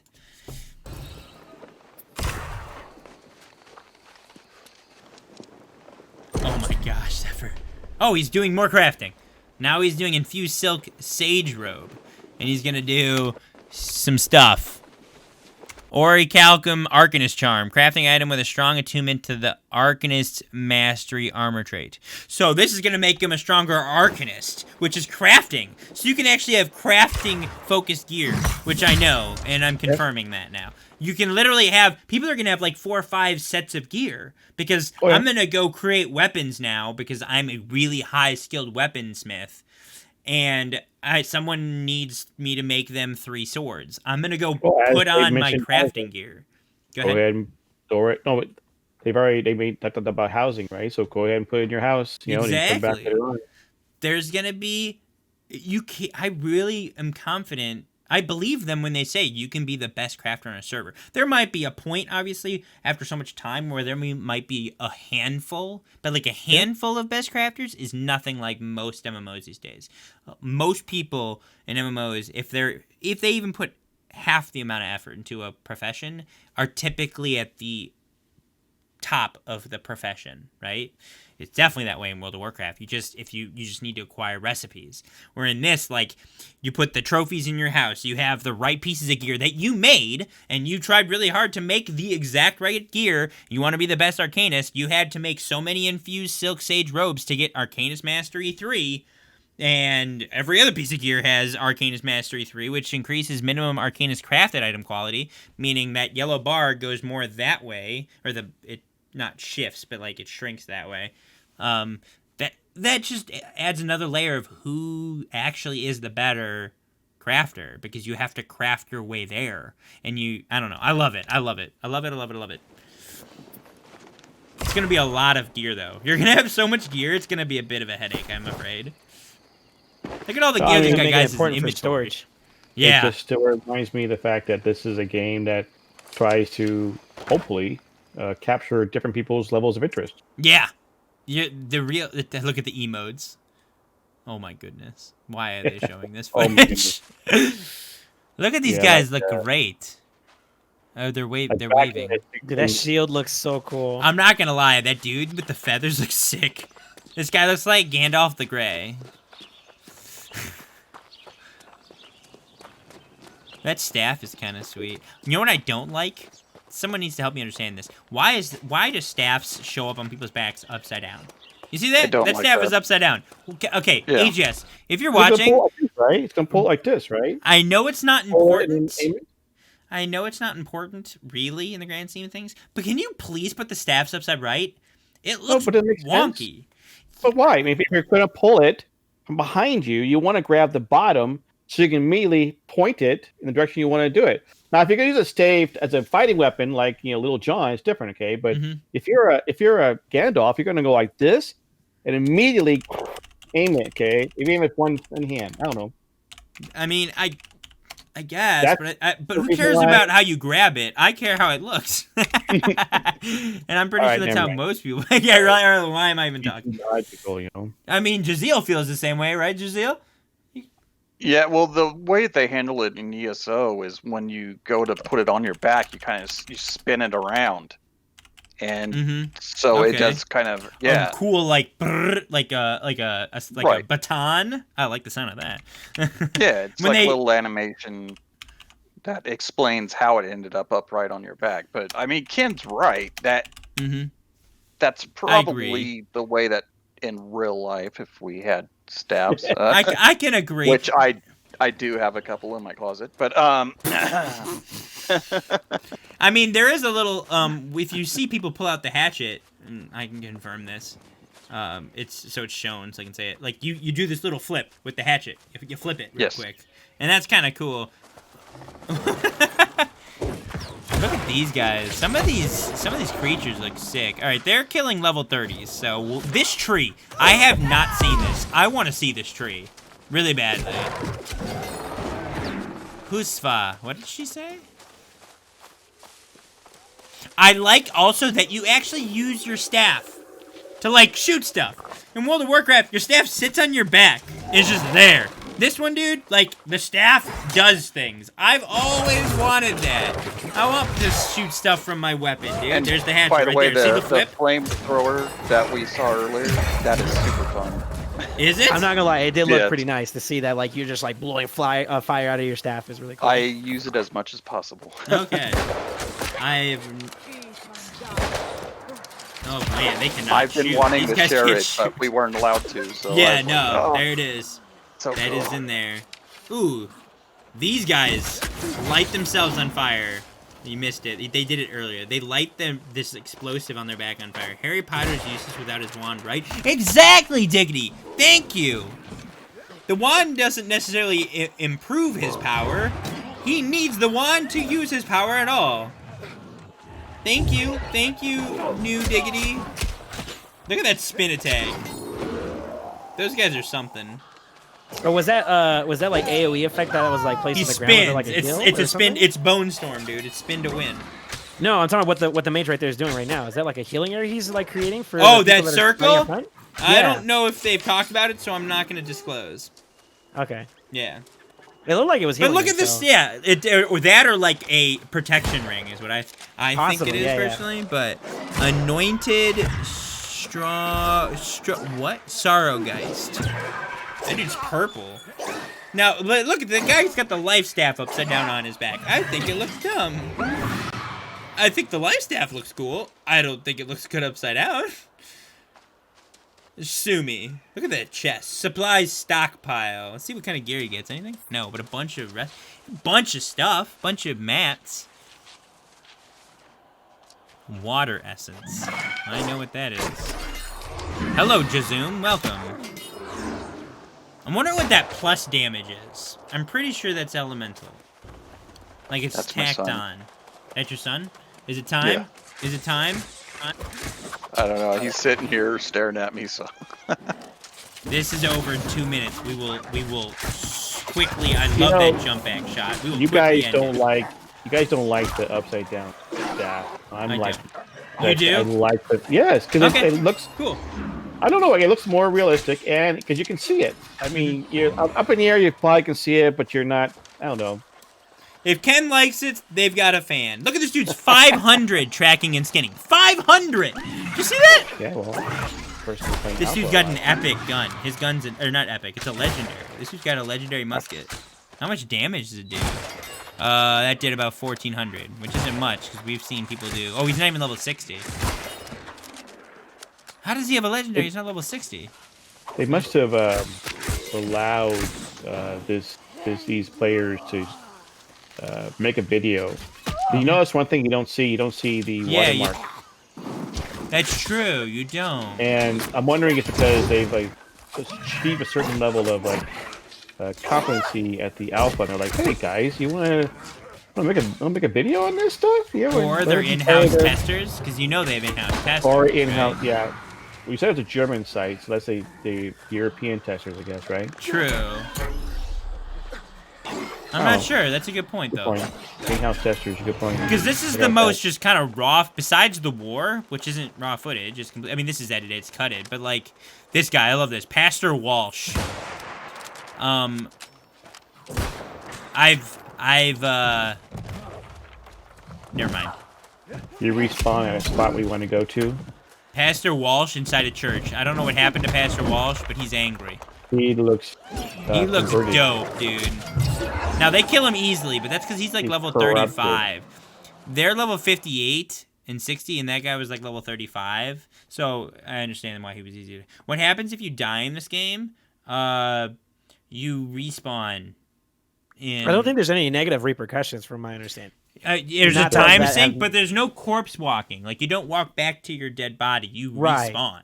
You respawn at a specific place, either your campsite that you can put up in several. You can put up almost anywhere in the world, almost anywhere. There are like campless zones, but that or like you can set up. You can set up at a settlement, right? And you can respawn at the settlement. So you if you're traveling somewhere, and you die and you respawn in a settlement, you do have to rewalk that, but it's not while you're dead. So there's no like corpse farming. Like in World of Warcraft, you can corpse farm people, right? If you're good, it's relatively easy.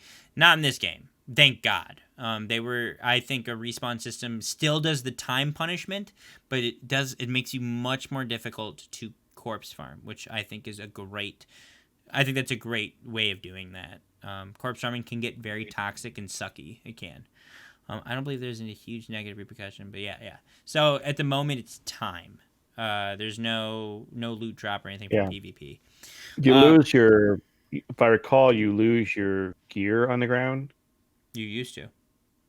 Okay, used to. So I haven't played. There's no gear drop anymore in this game, right? Yeah. Yeah. No, there's no. You don't drop any loot on death. They got rid of that completely. And that's out there. This is going to conclude tonight's show. Guys, thank you so much for bearing with me through what was kind of a cluster of a show. I appreciate it greatly that you stuck with me, everyone that's here, the boys that were on the show with me tonight. Thank you so much. Guys, tonight was rough for me. But I'm glad we still did it. We still put up with it. I'm glad I restarted because we were able to watch those videos. Not amazing, but we were able to watch them at least. And everyone that came, T1, thank you for the shout outs. Thanks for the raids that I got from our host from Just Johnny Test and host from these fine gentlemen, because they all have a channel on Twitch. If you haven't already checked them out, go check them out. There's Soul Saints channel. There's Kennethin's channel. Oh, that's not Kennethin. Whoa. There's Kennethin's channel, and there's Sir Jaziel's channel. Guys, those two up there do a show together called, what's it called, Kennethin? The Trinity MMO show. Mm-hmm. Every Saturday night at 6 p.m. Pacific time. What are the There's three of us. Mm-hmm. There's three of us. That's the Trinity brothers. The Trinity. Yeah. There's the fact that you have the Holy Trinity in MMO, right? Mm-hmm. The healer, tank, DPS. Yep. As Christians, Father, Son, and Holy Ghost. Mm-hmm. Oh yeah, all three goes together. Three. Trinity MMO show. Boom. Bam. What happened to the whiskey whatever show? Well, did you change the name to that? Well, we did, but apparently the YouTube algorithms don't necessarily like whiskey, so they don't like alcohol the YouTube in your title. Mods didn't like that in your name, right? Well, the algorithm automatically. Yeah. Oh, I mean, that's a bummer. Well, Solomon changed it from whiskey in RPGs to coffee in RPGs. Got it. And we decided, well, okay, so we're gonna call our show. So we came up with the Trinity MMO show. So we're called the Trinity Bros. Sounds good to me.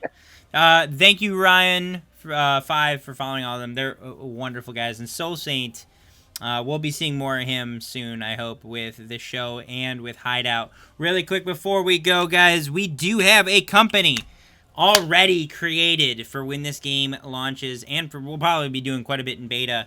The beta comes out in less than a month. We are planning to do a beta. We haven't figured it out quite yet, but we're planning to do a beta event and a launch event, correct? I think that's what we talked about, and obviously we'll flesh that out in the next couple of weeks. So keep an eye out on my Twitter, on the stream, Discord, announcing what the event will be for beta. There's definitely going to be a 24-hour stream from me, hell or high water, for the beta and the launch. I'm going for it, guys. 2 24 hours in a month.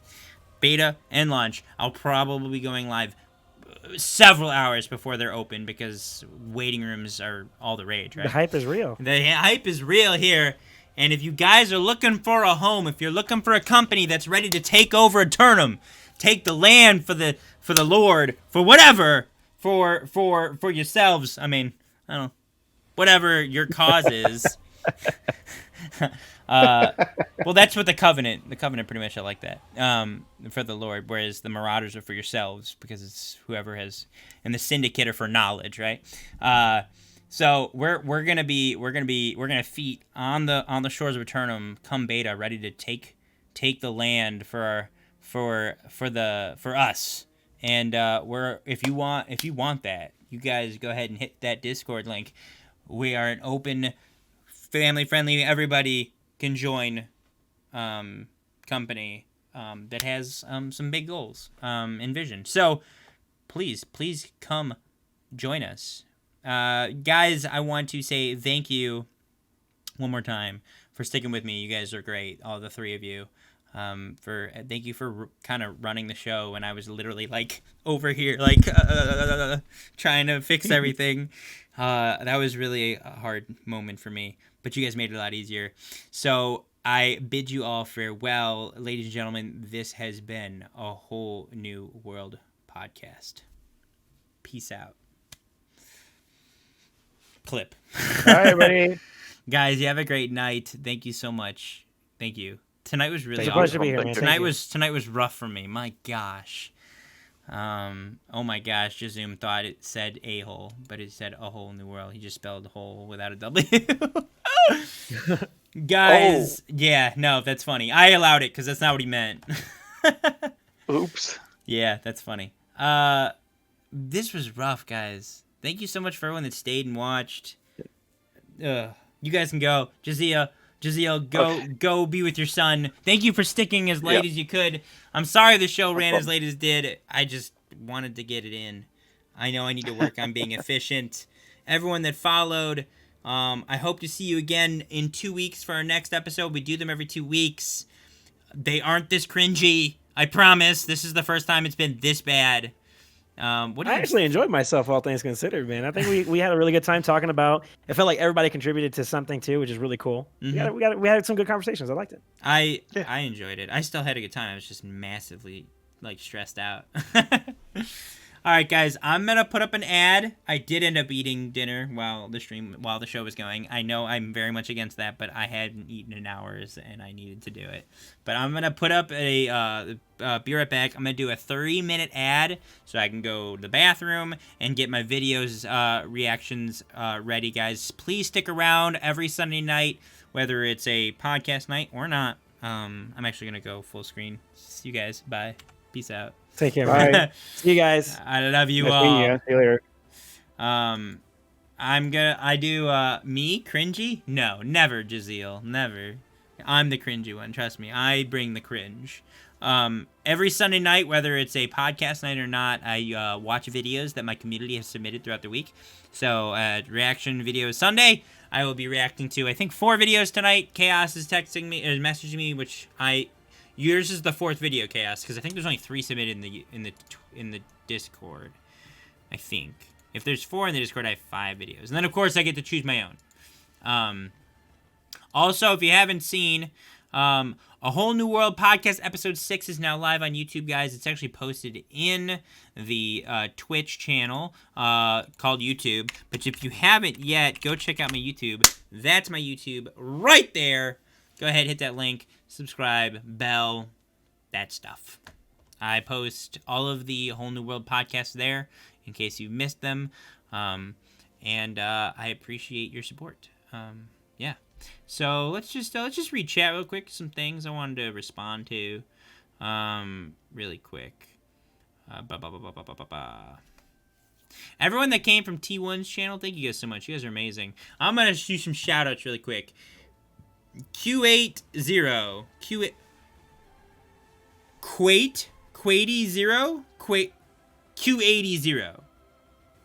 Q80 thanks for the follow. Slaybo, thank you for the follow.